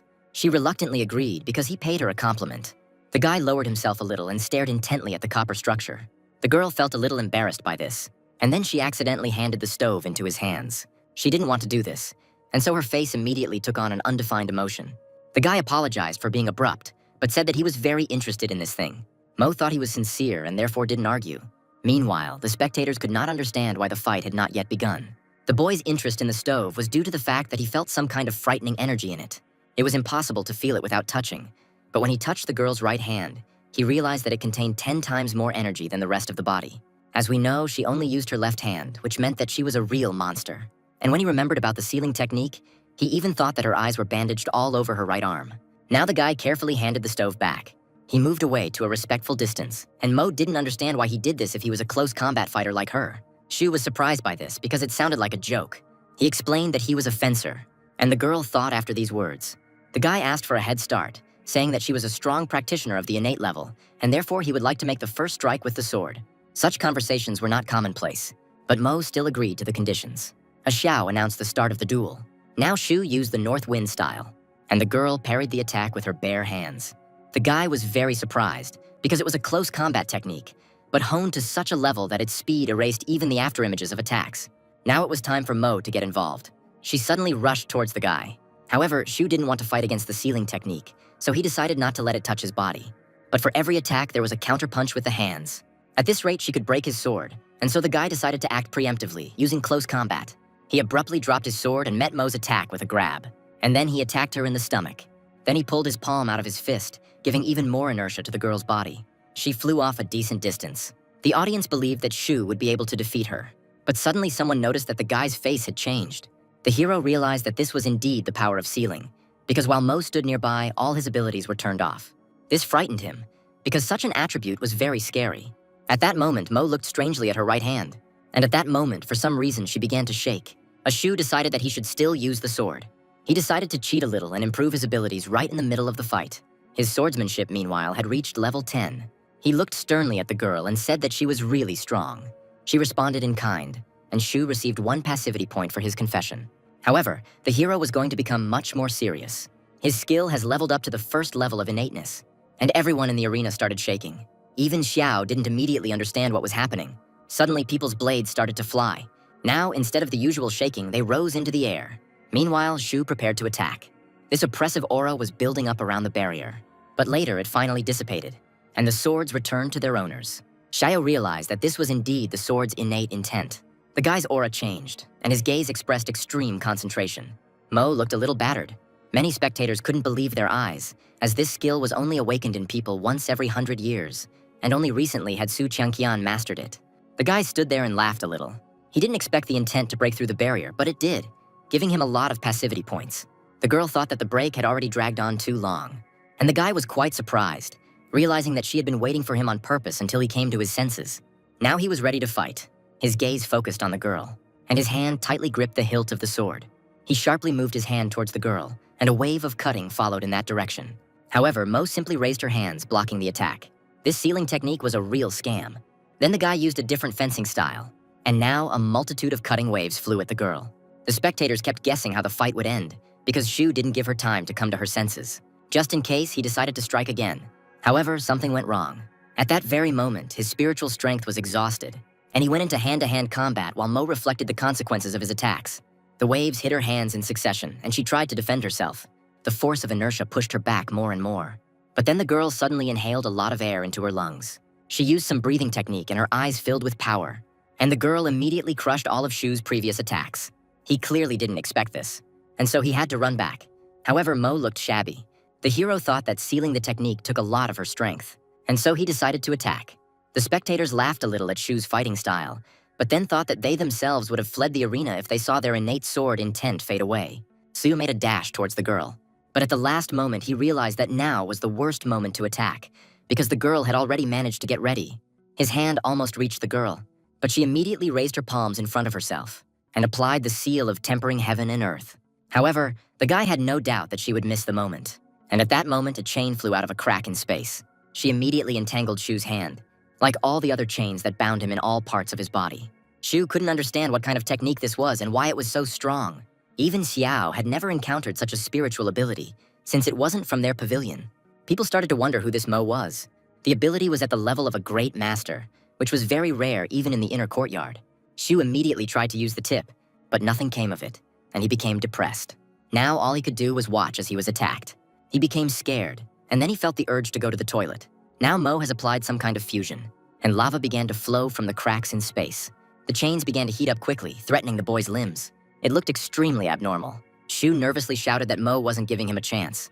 However, she had no intention of stopping, and Shu's hand immediately began to melt. Lava flowed through his limbs and melted through his shoulders. However, the guy had already experienced something similar when absorbing the semen of the incinerating fireflies. But now the pain was much weaker. That's why he immediately told the girl about it. Xiao looked at him as if he was crazy. People realized that Shu was not just lucky, because not everyone could endure such pain from melting. Meanwhile, Su sat with her eyes closed, and everyone else stared at Shu with interest. Meanwhile, the hero was still hanging in chains. Xiao was wondering if the guy could hold out or if he should finish the fight. At that moment, Mo exhaled heavily, but the hero still felt a burning pain. He could have died if this had continued, so the guy decided that he should start heating up the magma inside his body.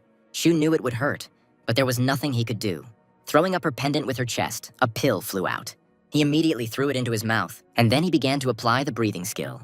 And it really started to work. The audience thought this move was too cruel, but they continued to believe in Shu. However, Mo was convinced that the chains had not worked, which meant that she would have to use her trump card.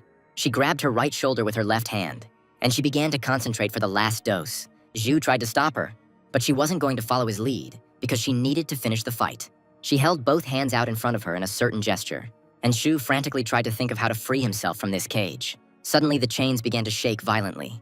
As Shu concentrated, the spectators' swords began to rise again. Sayo recognized this as the same sword technique that the hero had used in the previous battle. He managed to get to know the special key of his sword, and the sword key that Momo had absorbed had not yet been purified. His blade had an aura that made it unable to rise against the wind and waves. However, he could still use the reverse sword style, and his blade immediately rushed towards him. However, before the collision, he severed the connection. The audience couldn't understand what he was going to do, but suddenly they noticed that something was wrong with Mo's body. She was extremely angry at what Shu started doing to her stomach. However, the guy immediately used this technique again. His blade began to rise, but he immediately cut off the connection, and the energy that absorbed Mo began to traumatize her. This embarrassed her greatly. However, Shu had no plans to stop, and the sword still rose. And later he fell. Mo's belly continued to swell, trying to pull himself closer to Shu.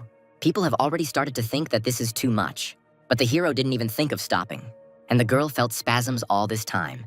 She screamed loudly at the guy, but he began to use and cancel the technique even more often, and his sword never stopped moving.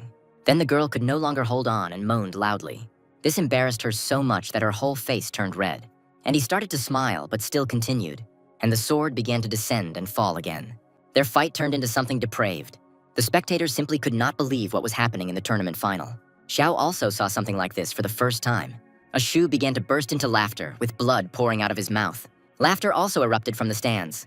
Someone had a disgusting laugh, and everyone started looking at this person sideways. But it was Elder Chow, so no one could say a word to him. The old man continued to laugh at Shu. The guy finally believed that he had a way out of this situation, and Mo was extremely angry with him.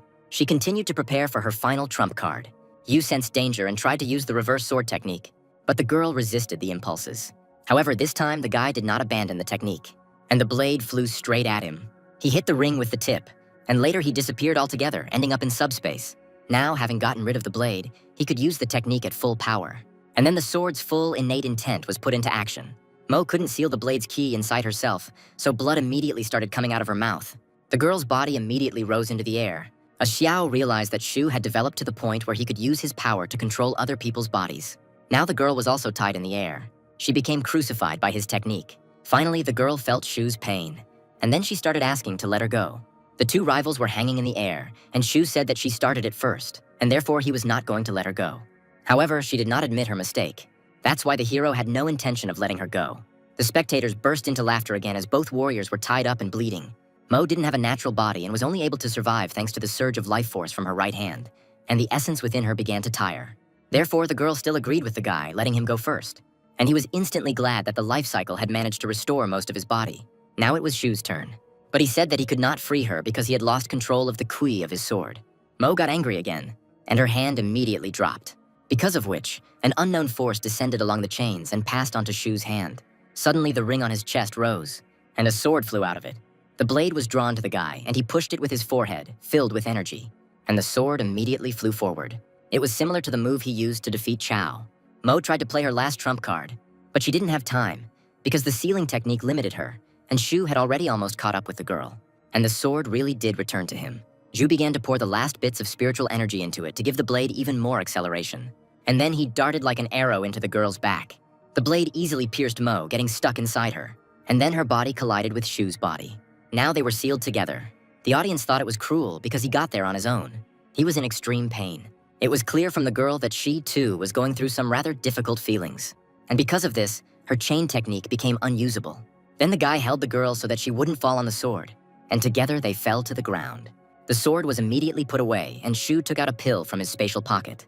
He decided to save the girl as quickly as possible, and he threw the pill into her mouth. A xiao announced the end of the match and Shu's victory. Meanwhile, the audience discussed what they saw, and the head of the pavilion immediately called the doctors. Usagi asked if Shu needed treatment, but he refused. However, he decided not to let them go without a gift, and so he handed the mustachioed man 5 fried pieces of leather. He didn't accept the gift and thought that he was sorry that the magma hadn't swallowed this idiot. After this, Shu was left alone with Xiao. He read from a sheet of paper saying that he congratulated the guy. But Shu didn't expect any other outcome. He would have won the tournament anyway. Xiao went on to say how surprised he was by the boy's skills throughout the tournament. But it sounded more like a mockery, which Shu took personally. Still, the old man was glad that such a man was able to win the tournament, because Xiao thought that he worked tirelessly. However, only the hero knew about his pumping system. Now the old man decided to move on to rewards. And in the blink of an eye, several pedestals appeared in front of them, and all of Shu's last opponents began to climb into the arena. He greeted them, and Xiao congratulated the guy on his victory. From the little one, he received only a curse, and Mo ignored him completely. Shu felt quite hurt because he saved the girl when she could have fallen on her sword. Now the moment for the award ceremony has arrived. Yu received the second spatial ring. A xiao explained that the top 10 would be able to enter the spiritual treasure pavilion to select an ability, and the top 3 would be rewarded with an innate pill. The spectators were surprised that they would be allowed to enter the spiritual treasures pavilion. The Linkang Pavilion is one of the most important pavilions in the Palace of Heavenly Silk, as it houses countless spiritual techniques. And the 8th rank innate Dan pill increases the chance of breaking through to the innate stage by 30%. But this year, the top 3 winners turned out to be special, and only Shu will be able to use this pill. The strength of the participants this year was too high, and this pill no longer seemed so attractive. However, Shu was pleased. He couldn't get into the palace for 3 years, so he didn't have any strong skills. But he was pleased with himself that even under such conditions he had achieved victory. Now Xiao moved on to the main thing, to the quotas for the inner courtyard. For many years, no one was allowed in there except Su Qianqian. The first to pass the quota was Zhou Tiankan. He was even taken aback for a second because he didn't expect to be taken there. Everyone thought that the demands had been lowered, since Zhou had already been beaten by Shu. The second to qualify was Chao Qingteng. There were already 2 people, which greatly surprised the audience. Muzixi and Momo passed through the 3rd and 4th quotas.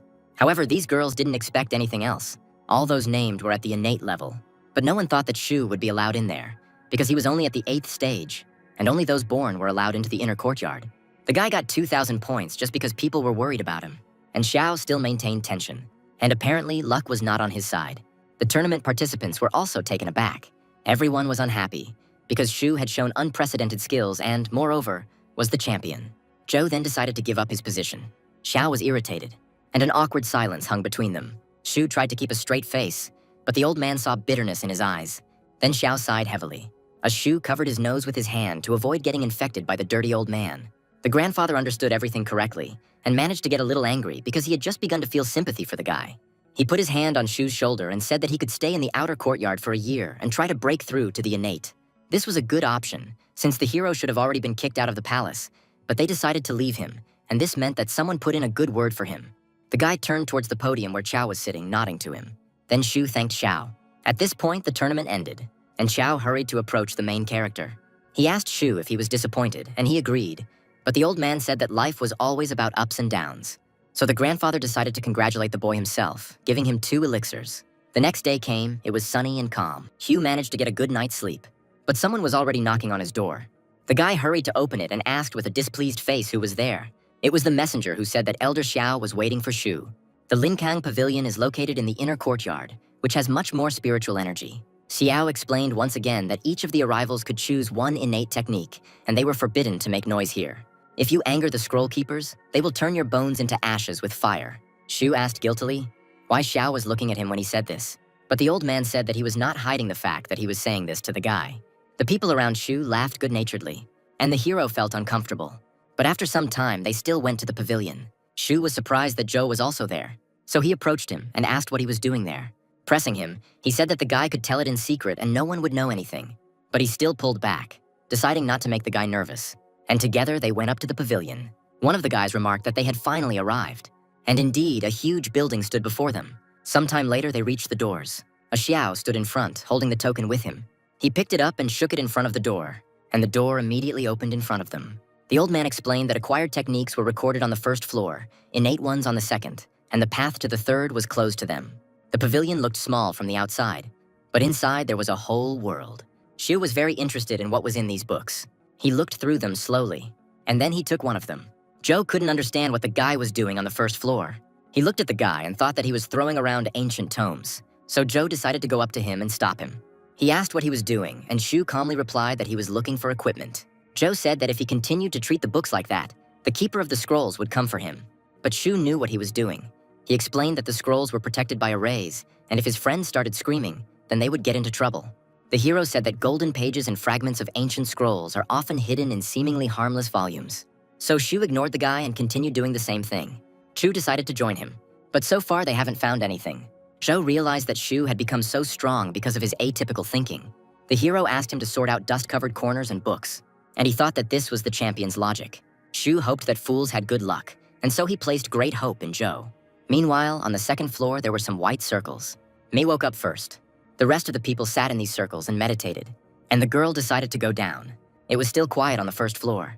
Meanwhile, Joe was shaking out the books. She turned to him, menacingly asking what he was doing. He panicked, thinking that the keeper of the scrolls had come to him.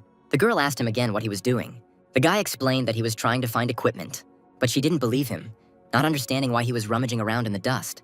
Zhao responded that Shu was doing the same thing, but in fact, he was standing and peacefully reading a book. The pose was quite expressive, which made Mu feel embarrassed. But suddenly she remembered that Shu had called her disgusting, and her mood plummeted. However, the girl didn't show it. The hero found many different fragments of techniques, but they all had specific properties that did not suit him. Only the 10 pointing swords were unranked, but when perfected, it could cut through the heavenly river with one touch. Mu decided to look for equipment in the same way, but she didn't succeed, so she started yelling at Joe. He explained that if she wanted to succeed, she had to try her best. The girl started laughing because the guy was covered in dust. Suddenly, he called her to him. She thought he had found something. It was some kind of ancient scroll. At first glance, he was perfect for Joe, but not for the girl. The guy immediately winced, and she thought he had had an epiphany. Mu realized that Shu was right about the treasures on the first floor. Someone agreed with her, standing behind her, but she didn't understand who it was. This really scared the girl, and in front of her, she saw San's face. The unexpected closeness left her stunned, and she fainted. The old man just grinned at this reaction, and he picked up the book that the girl was holding. A look of surprise immediately flashed in his eyes.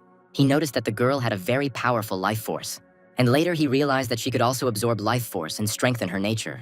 He felt sorry, because if she had appeared before him earlier, he would have chosen her. Ju showed San what he had found, and he was again surprised by the find. The old man became curious about how many insights he had achieved, and he said that there were too many of them, and Shu was right in his assumption. The old man looked at him with a wide smile. Joe was also afraid of such closeness, and he also fainted. San started kicking him somewhere to the side. Now all he had to do was find Shu. He was shaking the books with all his might. But suddenly I noticed someone else's gaze on me. However, he still felt someone, and his friends had disappeared somewhere. He realized that the keeper of the scrolls had come for them. The boy said he felt like shaking the books to shake the dust off them. He then reached for another piece of equipment. But then he simply said that he hadn't found anything and that he should go to the second floor. San realized that he had been exposed, and Shu wrote off his voice as hallucinations. But the old man immediately shouted at him, saying, "Stop pretending." Finally, the guy turned around and feigned surprise. He began to justify himself, saying that he had not harmed the books. But San stopped him, saying that he would not harm Shu and that he had originally come for him. He became interested in what technique the guy had chosen, and he began to take a book out of his cassock. The old man said that it was difficult to even call it a fragment, and the guy would hardly be able to master one of the 10 stages. Later, he took out another scroll. He put the scrap away and now handed the guy another technique. The old man said that he prepared it especially for the guy. It was the technique of heavenly flame of illuminated coals. Shu immediately guessed that this was related to the seed he had previously consumed, so he decided to say that he wouldn't be able to master it. But San said that he doesn't need talent, because the main thing in this technique is to have a dense body. Shu didn't want to suffer again, and San felt him and said that one of the pills had already been melted down quite well and the progress was already halfway. So the old man gave him a pill and said that the guy should register this technique and work hard on it. He reluctantly agreed, but then he decided to say that he didn't want to do it. San smiled sharply, and with a jerk of his hand, he threw the pill forward. She immediately flew into Shu's mouth. He looked sadly at the old man, and he said that if he didn't want to eat it now, he could eat another one for now and leave the first one for later. The guy thought to himself that he didn't want to take any of them. His body immediately began to warm up. Points immediately began to accumulate for receiving damage. At the end, Shu was left with 11 elixirs. He didn't like the fact that strangers were writing his destiny for him. He didn't get into the inner courtyard for the championship, and they didn't even let him choose the equipment. Meanwhile, something was happening in the courtyard of one of the spiritual sites. The kettle stood on a stone that was emitting tongues of flame, and later they poured water from the kettle into 2 small glasses. A girl approached Zhang and offered him a certain drink. He remained silent, and the girl continued to stand in front of him. After this, the bald man said that she should get dressed because her clothes had fallen off, but she explained that she was just running around like that. Then he silently accepted the drink, and then he poured it into his mouth, and then he started staring at the empty glass. The girl moved closer, pouring him water and saying that more news had come from home. It was probably something about Wen, who was recently killed. He was Zhang's subordinate, so the responsibility fell on him. But the bald man still asked how the Wen family's case related to him. Even though he was his cousin, Zhang did not consider him to be of any importance. The girl offered to kill Shu herself. It would be strange if one of the inner court went and killed the tournament champion, but she wanted to do it quietly. Although the girl thought it was just an outer court, Zhang explained that the elders of the law department could not be deceived so easily, and she would have to bear responsibility for her actions. She thought the bald man was worried about her, but he said he just didn't want to ruin his own path for this guy. Some Tianshan County won't be able to hold him, but in 6 months he will be able to get to the capital Dongtian, where he will have room to roam. The girl really liked Zhang for his masculinity, but he didn't notice her at all. Then the bald man warned her that she needed to keep an eye on Shu Xiaoshu, but she needed to act very carefully so that he wouldn't notice anything. She accepted his order and then asked if he would like a drink. He refused, and when asked where he was going, he rudely replied that it was none of her business. The girl started to get angry because he would probably go to that same little Zhao Yin. This angered the man, causing him to frown and order her to repeat it again. The girl also began to get very angry. She said that he had already tried many times to enter her spiritual station, but he had never succeeded, and therefore there was no point in trying again. The bald man pinned the girl to the chair, threateningly telling her that she shouldn't interfere in these things because she was just a servant of the Zhang family. Having disciplined the arrogant girl, the man hurried off to attend to his own business. She burst into tears because she realized that for Zhang, rank and position were an insurmountable barrier. In anger, she threw the cup, which immediately smashed on the wooden floor, and suddenly someone unexpectedly came to Ho Yuxing.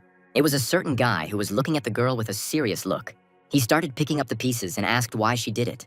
But the girl immediately stopped the guy, saying that the jug was broken by her, which meant that she would clean it up too. She also asked me to buy her the same one. The guy accepted the request, but later asked if she needed anything besides the jug. He hit the nail on the head, because a little later the girl said that she needed to kill one person. The guy asked who he should kill, and the girl said that it would be Shu Xiaoshu. Meanwhile, the hero was lying in his room and sneezing. He immediately thought that someone was remembering him, and with this thought, he immediately remembered that girl with red hair. However, what worried him even more was that Elder San was acting too frivolously, which meant that he had much more influence than he seemed. And the mere mention of the old man made Shu lose his temper. Trying to get away from his thoughts, he put down one of the tablets on which the technique was written. It was the technique of heavenly flame of illuminated coals. And she didn't even have a rank, and the training method was simple and crude. If Shu could withstand the power of the fire seed, then it could be smelted into the chi of illuminated coals.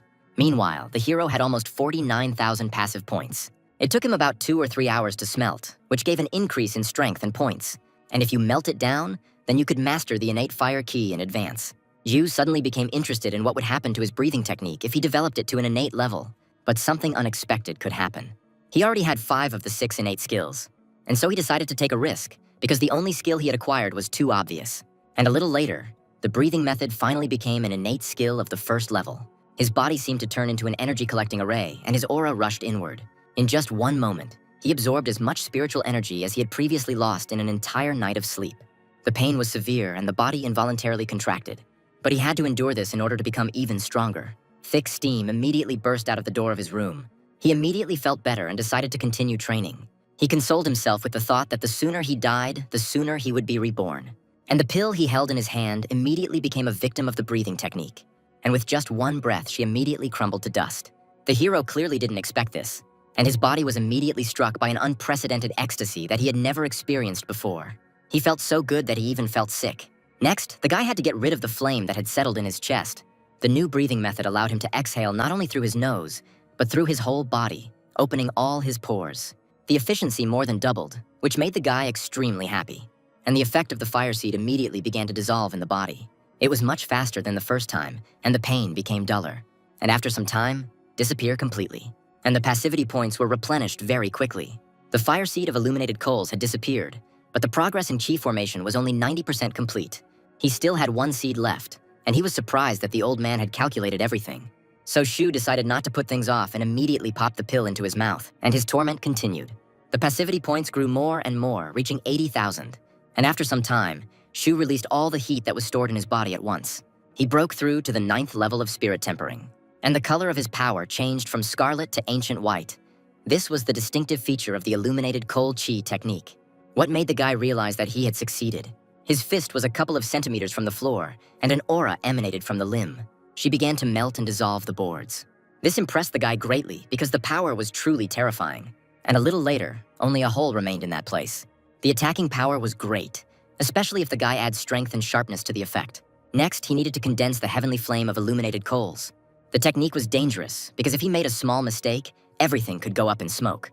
And the flame in his hand began to diminish and thicken. Soon, it became completely transparent. Next, he decided to experiment with the spiritual crystal. It had a high density and a good amount of energy. But upon contact with the equipment, the stone began to simply disappear into thin air. Having burned out instantly, it left nothing behind. Then the guy decided to slightly modify the technique. Using invisible flames, it was possible to ignite the air in an instant and then burn everything within the controlled area. Shu couldn't understand why these techniques came so easily to him, since even geniuses needed 2 months. An aura immediately enveloped the boy's body, and his eyes closed in concentration, to then scatter around the room, burning absolutely everything that was around. The effect was not visible to the naked eye, so Shu thought it had failed. However, something behind us started to burn. His bed began to rapidly smoke. Just like everything else in his room, he immediately realized that his house was about to burn down, and he along with it. And so the guy hurried out into the street. The fire reached something flammable, and soon the house exploded. Meanwhile, it was raining outside. He immediately put out the fire in the house, but it had already fallen apart. His poor little house was destroyed again, and Shu started crying. And what was left of the house soon burned out, because the flames released were invisible and could not be extinguished with ordinary rain. Then Shu moved to the guest room. He decided that it was better to experiment and practice dubious things in the yard. Or better yet, right next to the goose lake, since last time he trained next to it, and the destroyed jade railings were repaired in one day. And until he gets caught, this could become a free training ground for him. The weather was in no hurry to improve, and the rain, driven by the clouds, continued to beat on the roof tiles. Meanwhile, Shu was thinking about his cunning plans, making a sarcastic expression on his face. He already had over 80,000 passive points. Once he carefully exchanged only a few passive keys, but now he has grown to 50 consecutive pulls. Before the roulette, he wished himself luck, and all his thoughts became focused on getting what he wanted. His entire inventory was filled with keys, which he immediately activated. The first 10 attempts were unsuccessful. This began to make the guy nervous, but he still had some attempts left. It was too early for him to get angry, and so he blessed himself with luck again. However, 10 more attempts were also unsuccessful, giving him 4 keys in return, but no skills. Shu immediately began to offer prayers to the gods, because absolutely everything now depended on luck. Finally, he got a new skill. Shu couldn't believe his eyes as he read the text after using the keys. He now has a new basic passive skill called Full of Energy. The guy was so happy about this that he accidentally smashed the table in front of him to pieces. The name was promising. It was associated with energy. Because of this, the hero decided to look inside himself and later noticed some deviations. The speed of his spiritual power recovery in the Sea of Ki had increased significantly, meaning that his endurance in battle would now be limitless. During the fight with Momo, in the middle of the fight, he almost won, but his third strike never came out because the spiritual power in his body was simply not enough. However, now he had the help of breath, vitality, and a new skill that made him invincible. And after using 20 more keys, he received another skill called Echo. Shu immediately realized that in a pumped-up form, he would also be extremely useful. It was already clear from the name that its function was related to the recoil of the blow. In games, it's not scary if the enemy collects armor, because it was scary when armor reflected damage. But now Shu had both the power and that very effect. The hero hit one fist with the other, but the effect was not quite what he had originally expected. Echo and damage reflection were different things. In his case, it was more like knockback from hits. However, this was also useful, because he could use this skill during an enemy attack to push the opponent away and counterattack. Overall, 2 skills with 50 keys was just what Shu expected, and so a smile appeared on his face. But when he looked at his inventory, he noticed that he had 10 more keys. He immediately realized that in some cases he had been given an extra key, which now gave him 10 more tries. Before the opening, he decided to go to a place he considered lucky, and the moment of truth has finally arrived. But luck was not on his side, and he only got 1 key. This made the guy angry, and he started complaining about life again. However, now he had 31,000 points, 20,000 of which he decided to save for skills. Shu thought that his posture could also influence his luck, so he immediately lay down on the floor. The guy prayed to God again and pressed the keys, but he was unlucky again. This threw him off balance, causing him to cough up blood. He was extremely upset that after 10 attempts, he hadn't even managed to get the key. However, he still had 1,000 to spare, and he thought that perhaps a miracle would happen. But the miracle, as expected, did not happen because he had already received too much. The subconscious hope immediately suffered a complete collapse, and after some time, small craters from the guy's righteous anger appeared on the field where he lay. Shu now had a little more than 20,000 points, which he immediately spent on new skills, increasing them to the first innate level. Now he had 8 passive techniques of the innate level, which was good news. The rain continued to fall, creating a not very cheerful atmosphere. However, Shu was happy with life, because now he had become much stronger, and now only a shower and sleep awaited him. But meanwhile, something unusual was happening on Goose Lake. Someone's feet were running across the water, only lightly touching it, creating small waves. It was a certain guy in a hood, who was paired with his friend for another mission. He didn't look very collected and allowed himself to calmly wet his throat with alcohol. The second guy said that they shouldn't get distracted, because at this time of day it's easiest to kill a person, which is what they would soon do. But the first one said that he would be fine, noting in response that the second one did not put on his hat, which was a somewhat incomprehensible decision given that it was raining outside. He replied that cold water invigorated him. That's why the first one said that everyone has their own quirks. Some like to drink alcohol, while others like to stand in the rain. He said that the second one looked like a saint, but he immediately cut off this phrase, asking if the first one even understood what he was talking about. The hooded man realized he had said something stupid. After all, his partner was Feng Kun, whose nickname was Bloody Hands. Luckily, the first one came to his senses in time to avoid being even more rude. After some time, they finally reached their destination. The first one tried to say something, but Feng shut him up. They needed to act quietly, so the first one decided that he wanted to go ahead. For such a task, there was no need to resort to strong techniques, since it was enough to hit the victim with one precise blow. The upcoming task put a smile on the man's face, and a sly smile crept across his mouth. An aura flowed through his body, and 2 sharp daggers peeked out from under his cloak, and he went straight to the house. The man decided to act head-on by knocking on the door. Meanwhile, Shu was sleeping peacefully in his bed. This made the hero extremely angry, because someone was preventing him from sleeping again. However, he still got up and quickly went to the door to see who had come to see him. He leaned against the door handle and began to open it. But suddenly a bright thought came into his head, because it was unlikely that anyone would just come looking for him at this time.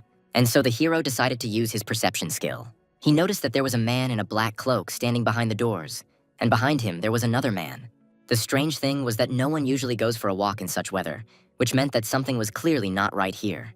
The man in the hood thought that no one was home, and so he abruptly brought the dagger behind his back, intending to break the passage. But Feng managed to grab his hand. He shouted out loud that it was Xiao Qiji and ordered the door to be opened. The voice was reproduced with incredible accuracy, and Shu immediately realized that assassins had been sent after him. 2 people had innate strength, and clearly not of an ordinary level, but their aura was suppressed by something, revealing them to be professional killers. They weren't strong enough to forcefully break through the barrier, but everything indicated that they were at least from the courtyard. Then Shu decided to rely on his instincts. One man was at the peak of the Yuanting stage, and the other was at the Juwu level. Now the guy had to think about what to do next because he had nowhere to run. Meanwhile, the men began to force their way into the passage. But the door in front of them immediately swung open, and the killers jumped back. They clearly didn't expect such a surprise. However, the men decided to go in before their target ran away. Meanwhile, the house was in complete disarray. The killers thought that there had clearly been some kind of battle here. But this was not the case, and the hooded man frantically tried to understand what had happened here. He realized that there must be a place to live in the main manor, but the room was completely empty. Feng reacted faster and was already looking at the hero's back. Yu stood on a rock in the middle of the Goose Lake and looked into the distance, turning his back. The killers thought that this was not their target, but perhaps another participant in that battle. However, Shu dispelled their doubts by saying that they had finally found him. Therefore, the men immediately realized that they had found what they were looking for. Feng protested, saying that Shu Xiaoshuo's strength was 8th rank, while this one was already 9th. He didn't believe that it could be such a coincidence that today, the guy broke through to the next level. The hooded man said that the guy was too similar to Shu, and besides, his strength had not reached the innate level. Feng didn't believe that everything could be so simple. They both hesitated and couldn't figure out what to do next. Meanwhile, Shu was still standing with his back to them, looking into the distant distances. It seemed as if he was not moving at all, and his figure stood stoically on the stone. But his face expressed something completely different, because now he was panicking. He had deliberately recreated the scene of the attack and was now trying to maneuver between the 2 roles, leaving the men confused. And judging by the surge in passive points, half the job was already done. But what remained was complete uncertainty. The guy decided to say out loud that they were too late in killing Shu. This was a deliberate provocation from the men, because in this way he almost said that he was their target. Having mentally conspired, the killers decided to attack. But Shu suddenly interrupted them, saying that they should not attack. Feng was taken aback by this reaction, because the figure in front of them didn't even turn around to understand that they were about to attack him. The professional killer hesitated again, and this began to make the hooded man quite nervous. Yu said in a serious voice that he was giving them a chance to escape. The trick worked, and now the second killer hesitated, not knowing what to do next. This was expected, because even the self-confident Kun was scared to the point of trembling at that moment and wanted to run. Xiao was also scared, and so they were getting closer and closer to the decision to get out of here. Without turning around again, Shu used the illuminated coals flame technique.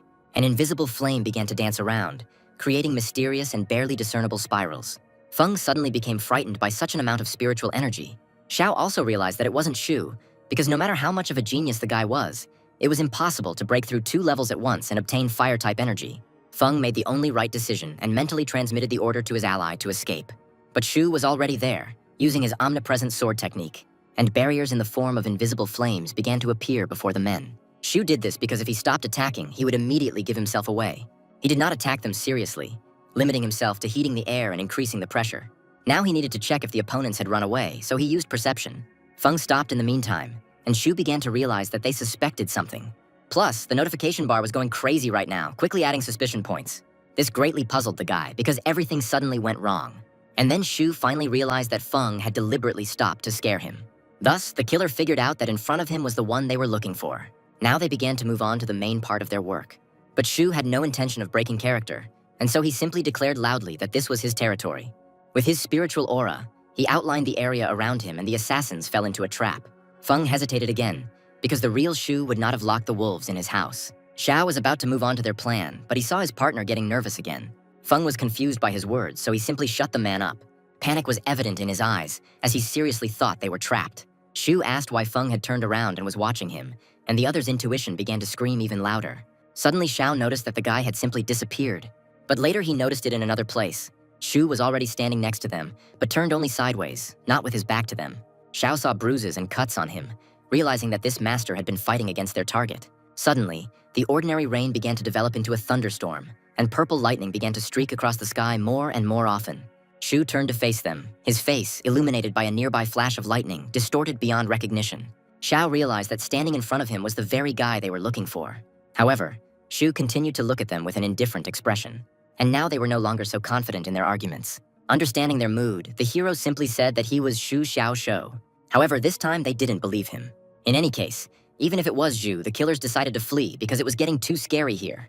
The hero wanted to let them go, but his performance had to go on until the end, because Feng could cheat him again. He snapped his fingers, and suddenly a spark flew between them. And then the guy used the illuminated coals technique directly on Xiao. He didn't have any other discrete technique, so his new aspect was the only thing he could use. The man's clothes began to smoke, and he noted in surprise that this technique could even corrode protective spiritual energy. Feng, meanwhile, moved into a pocket subspace. Xiao decided to cover him while his partner retreated. Meanwhile, the hero just watched them wearily. Feng fled first because he only knew one escape technique, while his partner was much more skilled at it. Xiao had 7 different movement techniques, so if he alternated between them, no one would be able to catch up with him. They climbed out of that area, and Feng ran first. Meanwhile, the hooded man continued to burn. He simply could not understand what kind of witchcraft it was, because the fire did not go out. He also did not understand why his opponent did not attack, attributing it to the fact that, apparently, he was just an ant in the path of a more powerful adept. But that wasn't the case.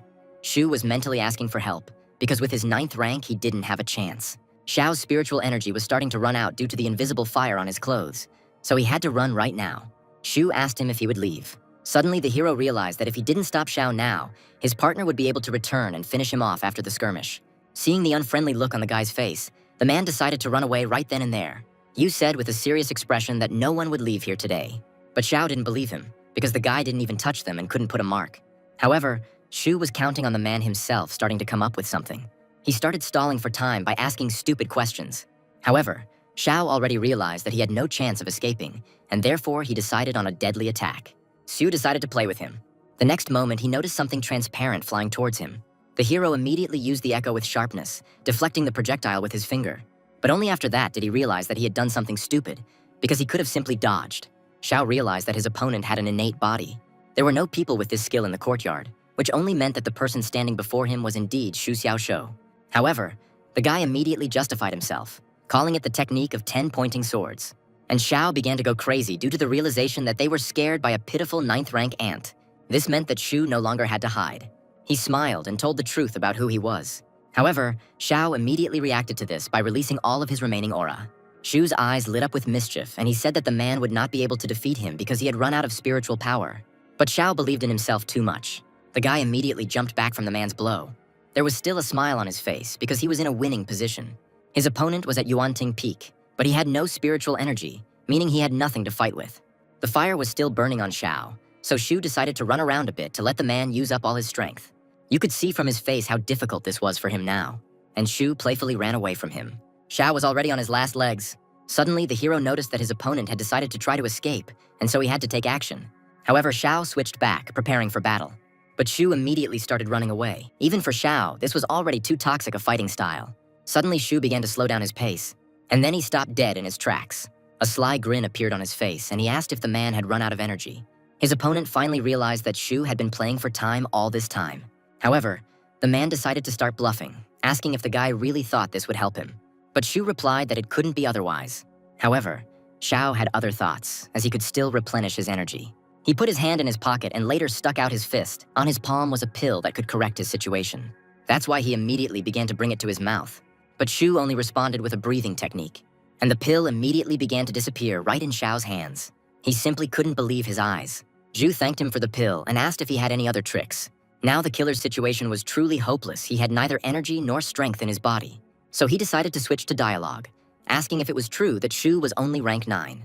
But he said that level was not his strong point, and then asked what rank Xiao was. He briefly replied that he was at the peak of the Yuanting stage. Shu called him a weakling and asked him his last words before he died. In response to this, Xiao only released his aura. This was quite unexpected, because Shu thought that the man had no strength left. The assassin made a sharp lunge, thrusting his blades forward. In response to this, Shu simply released the sword from his pocket space. He flew past like a bullet, forcing Xiao to defend himself, but the man then counterattacked.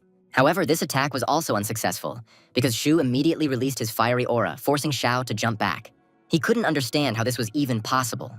Meanwhile, Shu decided to use the reverse sword style, and then his blade immediately cut off the man's head, spinning like a top in the air. Xiao's body fell backwards and his severed head rolled on. Shu grabbed one of the man's daggers, which managed to hit the target. He was in extreme pain. Yuanting Peak was truly terrifying, as Xiao was able to break through Shu's triple defense, which consisted of the innate body, the light of sharpness, and the protection of spiritual energy. Then, for some reason, the hero enveloped the man's body in his aura, and his severed head continued to watch Shu's actions in horror. He began to communicate with the corpse with a smile, saying that if Xiao had been a little smarter, he would not be on Earth. At the last moment, if Shu hadn't used the echo and was pierced in a vital point, the life cycle would not have worked. But the hero was not going to relax because he still had one more enemy. And he was right, because now a quick shadow flashed in the direction of his house in the forest. Feng managed to receive a message from Xiao via mental transmission, and he blamed himself for the man's death, because if he hadn't run away, Shu wouldn't have been able to kill him. He was going to avenge his partner at any cost. A little later, Feng had already reached home. He noticed Xiao's blade lying nearby, and I decided to jump straight towards him. Having examined the find more closely, he immediately recognized it as the blade of his deceased partner. And so he immediately stood up and began calling loudly for Shu. Feng couldn't figure out why the blade was located here or where its victim was now. But in response to his cries, he received only a dagger that flew at him like a bullet. Only at the last moment was he able to understand that he no longer had time to avoid it. But by using his aura, he was still able to block the blow. However, his energy was immediately scorched by an invisible fire. This meant that Shu was somewhere nearby, but hiding. And judging by the direction of the blade, he was either in the trees or behind Feng. Suddenly it dawned on the killer that Shu was at the bottom of the lake. And as proof of this, a shadow immediately flew out of the lake. Feng immediately applied the technique and cut the enemy with his palm. However, it was not Shu, but Xiao's head that he ripped open. And while Feng was in a state of righteous anger, the hero decided to show himself. He jumped out of the water and stood with one foot on the railing. And now an opponent appeared before Feng, who was already holding the hilt of his blade. The sword emanated an aura that was well known to the killer, and he immediately realized that this was the sword's innate intent. Shu had time to prepare for the assassin's arrival by swallowing 10 spirit-tempering pills and compressing his aura by a quarter. And so his normal strikes became as deadly as possible. And just one cut sent into the air immediately cut through nearby rocks and trees. Feng couldn't believe his eyes, because now his left hand had simply disappeared from this world. However, Shu was dissatisfied because the cut was crooked, so he immediately swung his sword again. and already the second limb separated from the killer's body. He simply couldn't bring himself to believe what he saw in front of him at that moment. And when the attack stopped, he already thought that Shu had run out of spiritual energy. So he immediately decided to run away. But the guy's next cut was aimed at his head. Before realizing what had happened, Feng only managed to see Xiao's sword that had flown towards him. Zhu smiled, but he felt hurt that he had miscalculated that the killer would be so weak. Feng managed to fall dead, and the hero decided to absorb his aura. And taking Wenchong into account, he already had 3 lives on his hands. And remembering the blonde, Shu thought that these two had probably come to take revenge for him. It was just never ending. So the guy decided to abstract himself from his problems and go to sleep. However, he suddenly received a notification that he had been awarded 1 point for being watched. This made the guy nervous. He immediately thought of Old Man San. It couldn't have been anyone else, because no one but him would have spied on the hero in such a perverted way. So Shu decided to play along, heading home unsuspectingly. But in fact, he used his perception. And then I saw some silhouettes sitting in the bush. Before he could come to his senses, this man was already behind Shu. The hero did not hesitate and immediately pulled his blade out of the ring. However, the man easily caught it with 2 fingers. In response to this, Shu protested and asked not to break his sword, otherwise he would cry. However, the man in the mask did not react in any way. Then he bent down and asked her to let go of his hand, saying that he just wanted to ask for directions. However, Shu found it strange that at such a time someone would ask strangers about the weather, and the hero's sword was getting closer and closer to the man's flesh. This had an effect, and the masked stranger began to panic. Noticing his emotions, Zhu still asked what he wanted. The notifications reported that the hero had become the object of obsessive thoughts, and therefore he thought that they would want to kill him later. That's why the sword immediately pierced the flesh. However, his opponent managed to dodge. The sword immediately flew to the side, and the man jumped to the side. But Shu didn't give him a chance, immediately hitting his head with his forehead. The masked man was taken aback by this attack, asking why the hero's head seemed to be made of metal. Then they started fighting, and Zhu was able to slip behind him to get into a choke. At that moment, he wondered what kind of technique the stranger possessed, since he was able to cut his palm with 2 fingers. His body was enhanced with 8 innate passive skills, but there was something wrong with this man. He thought that he was not from the Tianxian Spiritual Palace, but the stranger said that he was indeed from there. The hero received a notification that he had been awarded a point for uncovering the deception. So he immediately realized that the previous assassins were clearly from the palace. But this man did not come from here and was perhaps an absolute master. Then Shu asked him what he wanted, and the man only said that he wanted to know the way. He thought that the hero was just a small fry, and therefore he shouldn't show all his trump cards in front of him. Then the man spoke, asking how to get to the courtyard. Shu answered him calmly. After that, he was suddenly thrown back by the aura that suddenly appeared between them. The guy tried to ask him why he was going into the courtyard, but the stranger didn't answer him, saying only that the path of Shu's sword was wrong and he needed to turn away from it. The hero realized that the man really did see him kill. He turned to the stranger and said that his sword style was the idea of one genius, which no man could understand. However, he replied that his path had long been trodden by others. Shu again began to say that this was a genius idea, but the man only laughed at him in his mind, which the hero realized after reading the notice. There was only silence between them, and the figure began to move away. Then Shu shouted something about 10 pointing swords, but the stranger ignored him. Shu thought he was mistaken, but the man's technique really was similar to what the guy saw in the scroll. The hero didn't bother filling his thoughts with nonsense and decided to go to sleep anyway. But suddenly he heard the sound of footsteps behind him, and it turned out to be the same stranger who was running towards him. And a whole crowd of guards was chasing him. Zhu realized that the masked man was playing a joke on him, because now his speed was much higher than he could have imagined. The stranger picked him up, asking him to play a role for him in exchange for his life. But the hero had little faith in him. During the escape, the man tested the boy's vital force. And then I realized that she was too powerful for what Shu had managed to show. By holding the boy hostage, he suppressed his recovery from the life cycle. And then blood started coming out of Shu's mouth. They were simply playing with him, because the stranger's energy control was several levels higher. Su decided to try to scare the man by saying that Xiao Qichu himself, the great elder from the Spiritual Techniques Pavilion, was standing behind him. Then the hero mentioned Old Man San, and the man asked in surprise if he had returned. Shu didn't immediately understand what he was asking. The stranger said that he was talking about Old Man San. Then the hero decided to say that he didn't know anything like that. Meanwhile, a full-scale search was being conducted in the forest. The guards came across the hero and the stranger, surrounding them in a semicircle. Shu couldn't figure out who this man was, since they had set up an entire ambush because of him. Xiao suddenly appeared in the forest and recognized the stranger as the same Sheng Nu that San had spoken of. Yu started screaming for help, saying that this man had killed 2 students. Xiao didn't like being treated like a fool, since he himself had seen the hero kill those 2. Shen Nu also didn't like that they were pinning on him something he didn't do. Shu asked to take on these 2 murders in exchange for being rescued from the palace. The hero realized that they were from that very just organization, and therefore said that he wanted to join them. And when asked about his name, he stated that his name was Wen Chong. At that moment, a full-scale explosion occurred under Shengnu's foot. This happened because of his energy, which he used to fly high up, and then it just hung in the air. Xiao didn't hesitate and immediately launched his blade at him. He confidently flew towards the enemy, not forgetting to quickly spin around his axis, and the old man controlled it with his hand. And a moment later, his sword was dangerously close to Shengnu. However, he only said that his grandfather was the weakest of those who dared to attack him. Zhu thought it was just a show-off. But suddenly something caught his eye. He realized that Xiao's sword had simply turned around, and then he rushed towards the old man. Flying like a bullet, it pierced the judge's chest, and from the mouth of the latter, a stream of blood immediately appeared. Xu never expected this outcome.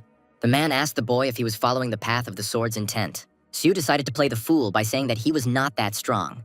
Shen Yu only smiled in response, and blood started flowing from his mouth straight into his mask. Xu then asked if the man was using the omnipresent sword just now, and he said that this was the innate level of this skill. However, the hero already knew the answer to this question, since he himself possessed it. Then Shengnu began to talk about him, but Xu already knew everything. Their paths differed slightly, but the man immediately warned the boy that what the boy was studying was a dead end. Xu thought he was talking nonsense. Apart from this, he had nothing because the guy had little talent for cultivation. While their high-flown dialogues continued, the guards were still standing at the guy's feet. They couldn't believe how strong their guest was, as he had defeated Xiao Qiqiu, the king of the Sword Dao throne, with one blow. Meanwhile, another man began to appear in the thicket. He was dressed in unusual clothes, and his look was very serious. It was Ye Xiaotian, whom Shengnu immediately recognized. Xu saw the legendary head of the inner courtyard for the first time. He approached Xiao and noticed that he was on his last legs, and a moment later he simply disappeared. His figure appeared a meter away from Shengnu. He immediately took action. The man explained that Ye Xiaotian's technique could tear apart the fabric of space, destroying everything that came into reach. There was no point in running from him, as his attribute was extremely rare and just as unfairly strong. But Ye Xiaotian only said that he was no match for Shengnu, who was capable of cutting down masters. However, the man only made excuses. Xu, meanwhile, was dumbfounded, because when he killed a Yuanting-level cultivator, he thought that he could be considered a monster. But real monsters were now beside him. Then the hero decided to immediately inform the director that he was not on the same side as Shengnu. Therefore, he asked to be released to the ground so that he could leave here himself. The director was surprised by the guy's resilience, who joked under pressure from two monsters. But he had no plans to stop. And then space began to distort. Shengnu warned him that if Ye Xiaotian entered the battle, the people in the ambush would not survive, just like Xu. At that moment, golden flashes flared nearby and shot into the sky. These were the elders and the strongest people in the palace, whom Shengnu held back only by the force of his intent. Xu was surprised by his skills, but he didn't understand why the man was bothering with him and trying to dissuade him from going further along the path of the sword. The 9 great elders were tied up, unable to do anything. Ordinary soldiers couldn't believe that people of the master level could be so easily restrained by will alone. Ye Xiaotian also couldn't move, and Xu was increasingly confused about what was going on here. The director, meanwhile, was indignant, because these elders should not have entered into battle at all. Suddenly he was able to move, immediately attacking Shengnu. Xu tried not to panic. Meanwhile, the elders tried to tell Ye Xiaotian that he shouldn't look back at them in order to capture the enemy of humanity. However, the man only glanced suspiciously at the old man, asking why he had such a nickname. Silence was his answer, but Shengnu had already managed to launch his attack at the old man. Purple lines immediately passed through the body of one of the elders, and the skirmish between Ye Xiaotian and Shengnu was immediately interrupted. In the midst of the battle, an invisible but extremely burning fire appeared. The eyes of the ordinary fighters bulged out of their heads. They saw Elder San standing in the air not far from the two fighters. Xu was surprised by such a spectacular appearance. Ye Xiaotian realized that San had been waiting all this time until they were completely pressed. The old man immediately told Shengnu that he could do whatever he wanted with everyone, but he had to let Xu go. Meanwhile, the rest of the elders were still bound hand and foot, and the hero was extremely happy that the old man came to save him.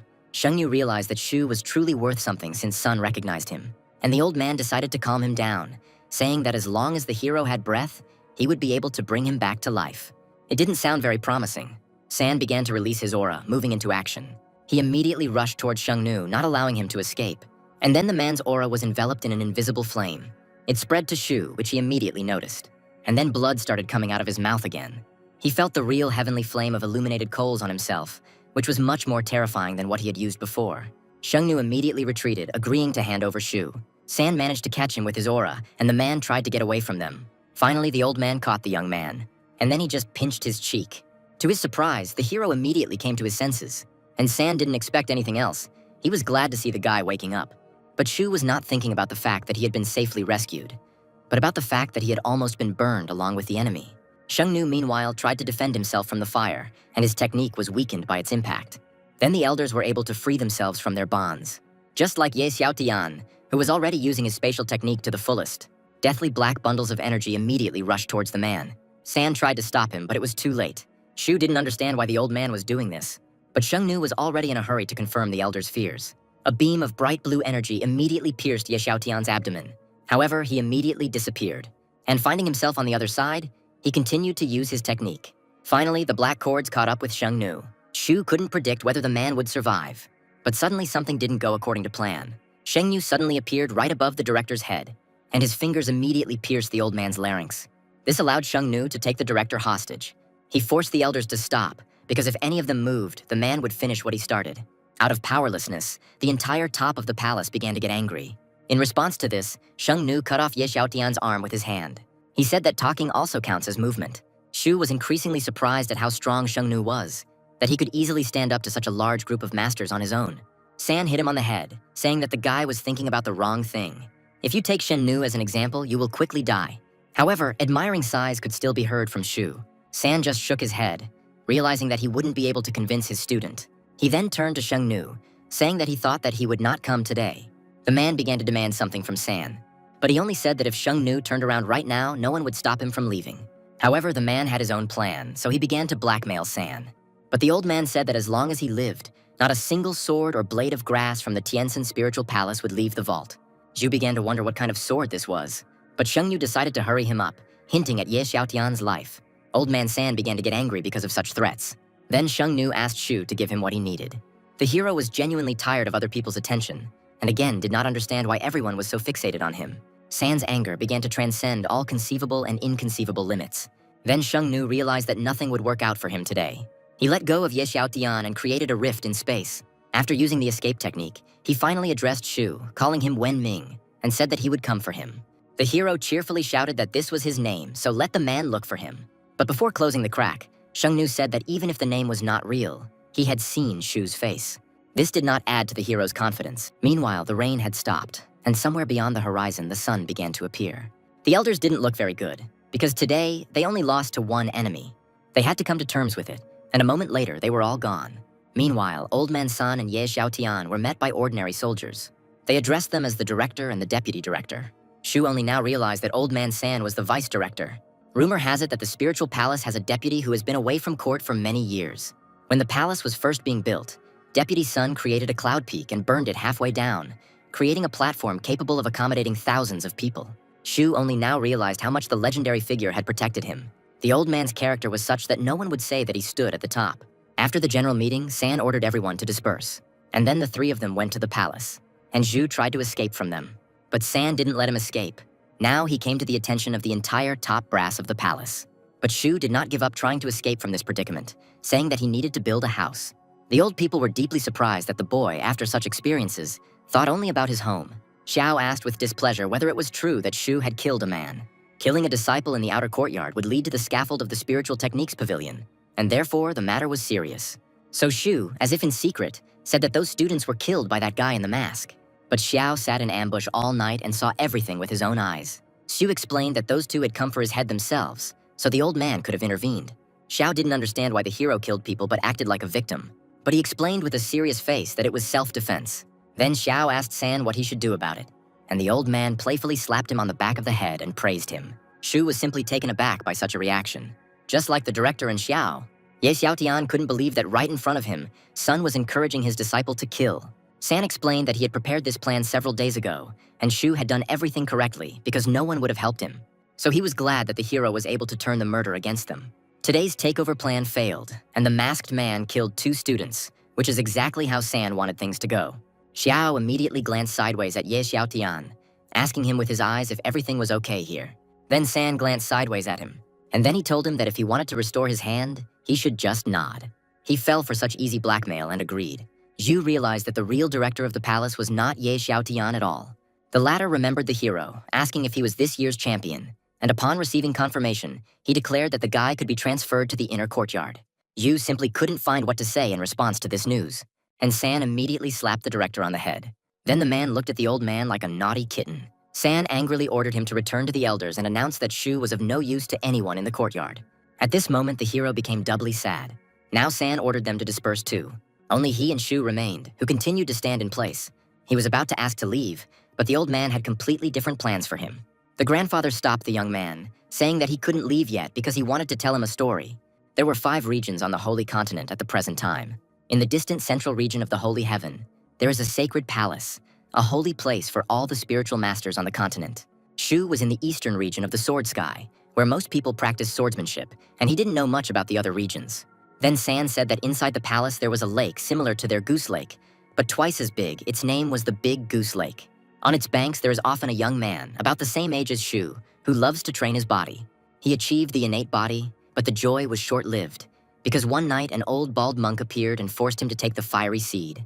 Zhu thought that the young man who had been fed this seed was now taking revenge on the hero. San continued, saying that a month later the boy's body was destroyed by fire, and the old bald monk appeared again, passing on the technique of the heavenly flame of illuminated coals.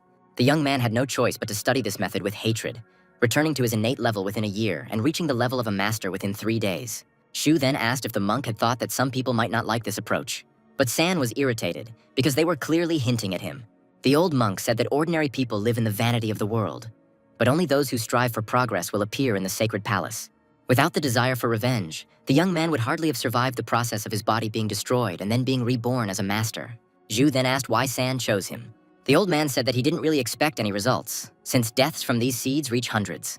Returning to the story, the young man also asked this, and the monk then added a few more words.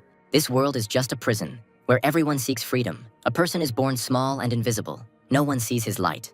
But when you reach a certain level, your light is noticed, but you still remain a pawn. And then you create the same pawns around you, founding a castle inside the prison, thinking that this is freedom. So the question remained as to how Shu would try to escape from this prison. Then the hero demonstrated his strength, and then he said that this is liberation. However, San only said that even after being freed, he would only see one more layer of the sky. The hero did not understand him. Therefore, the old man explained that until Shu reached absolute power, he needed to play the role of a pawn so as not to be noticed. In response, the hero promised San that he would destroy all the prisons. The old man said that he had once said the same thing, and Shu finally realized that the story was connected with San's life.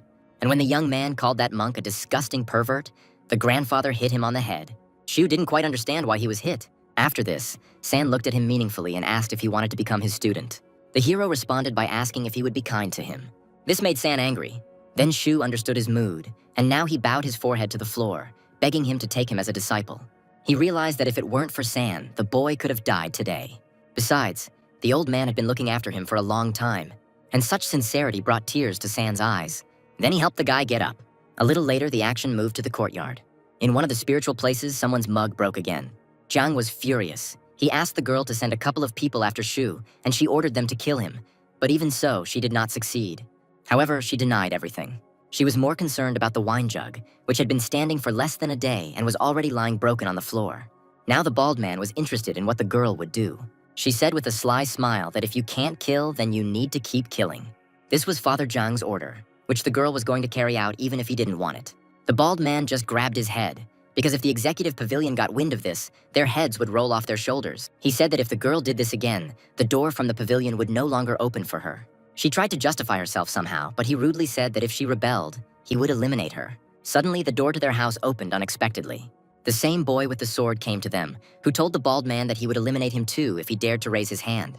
Jiang recognized the guy as He Yuxin and asked if he was the one who called Feng Kun out of order. He was silent for a while, and then the bald man said that Yuxin shouldn't have listened to that girl. His finger was pointed at the girl's face, and the guy suddenly said that if Jiang didn't remove it, he could say goodbye to his hand. The bald man's foot suddenly broke through the floor. He immediately stood up, tired of listening to these threats, and He Yuxing immediately struck the floor with his sword. Their forces clashed, and a nearby wall was breached. A figure appeared from there, and the middle-aged man who came to visit them said that Zhang Shao, He Yuxing, and Lan Xiangzi should go to the Pavilion of Spiritual Techniques. People were surprised by the speed of the performer's work. Then the bald man asked Zhao Xidong what he meant. The man explained that he already knew everything, since this was not the first time he would be going to court. However, the bald man still didn't show it. The man immediately remembered Shu and his bad temper. Therefore, he immediately said that it concerned him. and it was Senior Xiao's personal order. No one wanted to argue with Elder Xiao. Their silence dragged on, and so Sidon asked if they would go to court or if he needed to intervene. He Yuxing approached him and said that until he had evidence, they would not move forward. Otherwise, he would have to look for Feng and Xiao. The man was surprised that they didn't know anything and said that 2 guys had died. This left the swordsman confused. Now Sidun decided to intervene, and He Yuxin decided that he would go to court after all. He asked Zhang to be here because he could figure it out himself. Then the couple let the swordsman go alone. Sidun found the situation very interesting, but out loud he only rudely ordered Yusin to follow him. However, they didn't get far, because someone's monstrous aura fell upon them. A wide furrow immediately appeared on the floor nearby, and someone's voice ordered Zhang Xingxun to go out. It was surprising that someone had the courage to act forcefully in front of the performer of the Spiritual Techniques Pavilion, so people came out to see who it was. The rift was truly enormous. Meanwhile, Zhao Yinyan was standing on the street. The bald man immediately recognized her and smiled. Lan Xiangzi felt a little sad as Zhang spoke very softly to the redhead, and she suddenly shook her head, and Su appeared behind her. The bald man couldn't understand what she was doing, and the girl was righteously angry because of Shu. Sidun suggested that she at least wait until he left, since doing such a thing in daylight was truly too much. But in response to this, Su asked him to close the back entrance and not let him escape. The man immediately said out loud that this was nonsense, but the girl explained that the Elder Xiao had ordered Zhang to be killed without mercy. She showed the token, but people immediately realized that she had simply stolen it. Zhou was also nearby and asked what had happened. Even ordinary soldiers already knew about the events of the previous night. They explained to Zhou that the entire top brass of the palace had set up an ambush and failed. The guy then assumed that Zhang Xingxun was the guy in the mask. But that sounded like nonsense, and then they started discussing Feng. It was Zhang who sent him to kill, as all the elders saw. Then Zhou thought it was revenge, but one of the guys explained that they themselves had been killed. The swordsman couldn't believe that some disciple from the outer courtyard had killed 2 assassins from the inner courtyard. However, his friend explained that Su had named the guy, and his name was Xiao Shu. The others immediately recognized Shu, and Zhou found out he was his friend after all. The guys started discussing it among themselves, and Zhou was very surprised at how quickly Shu was progressing.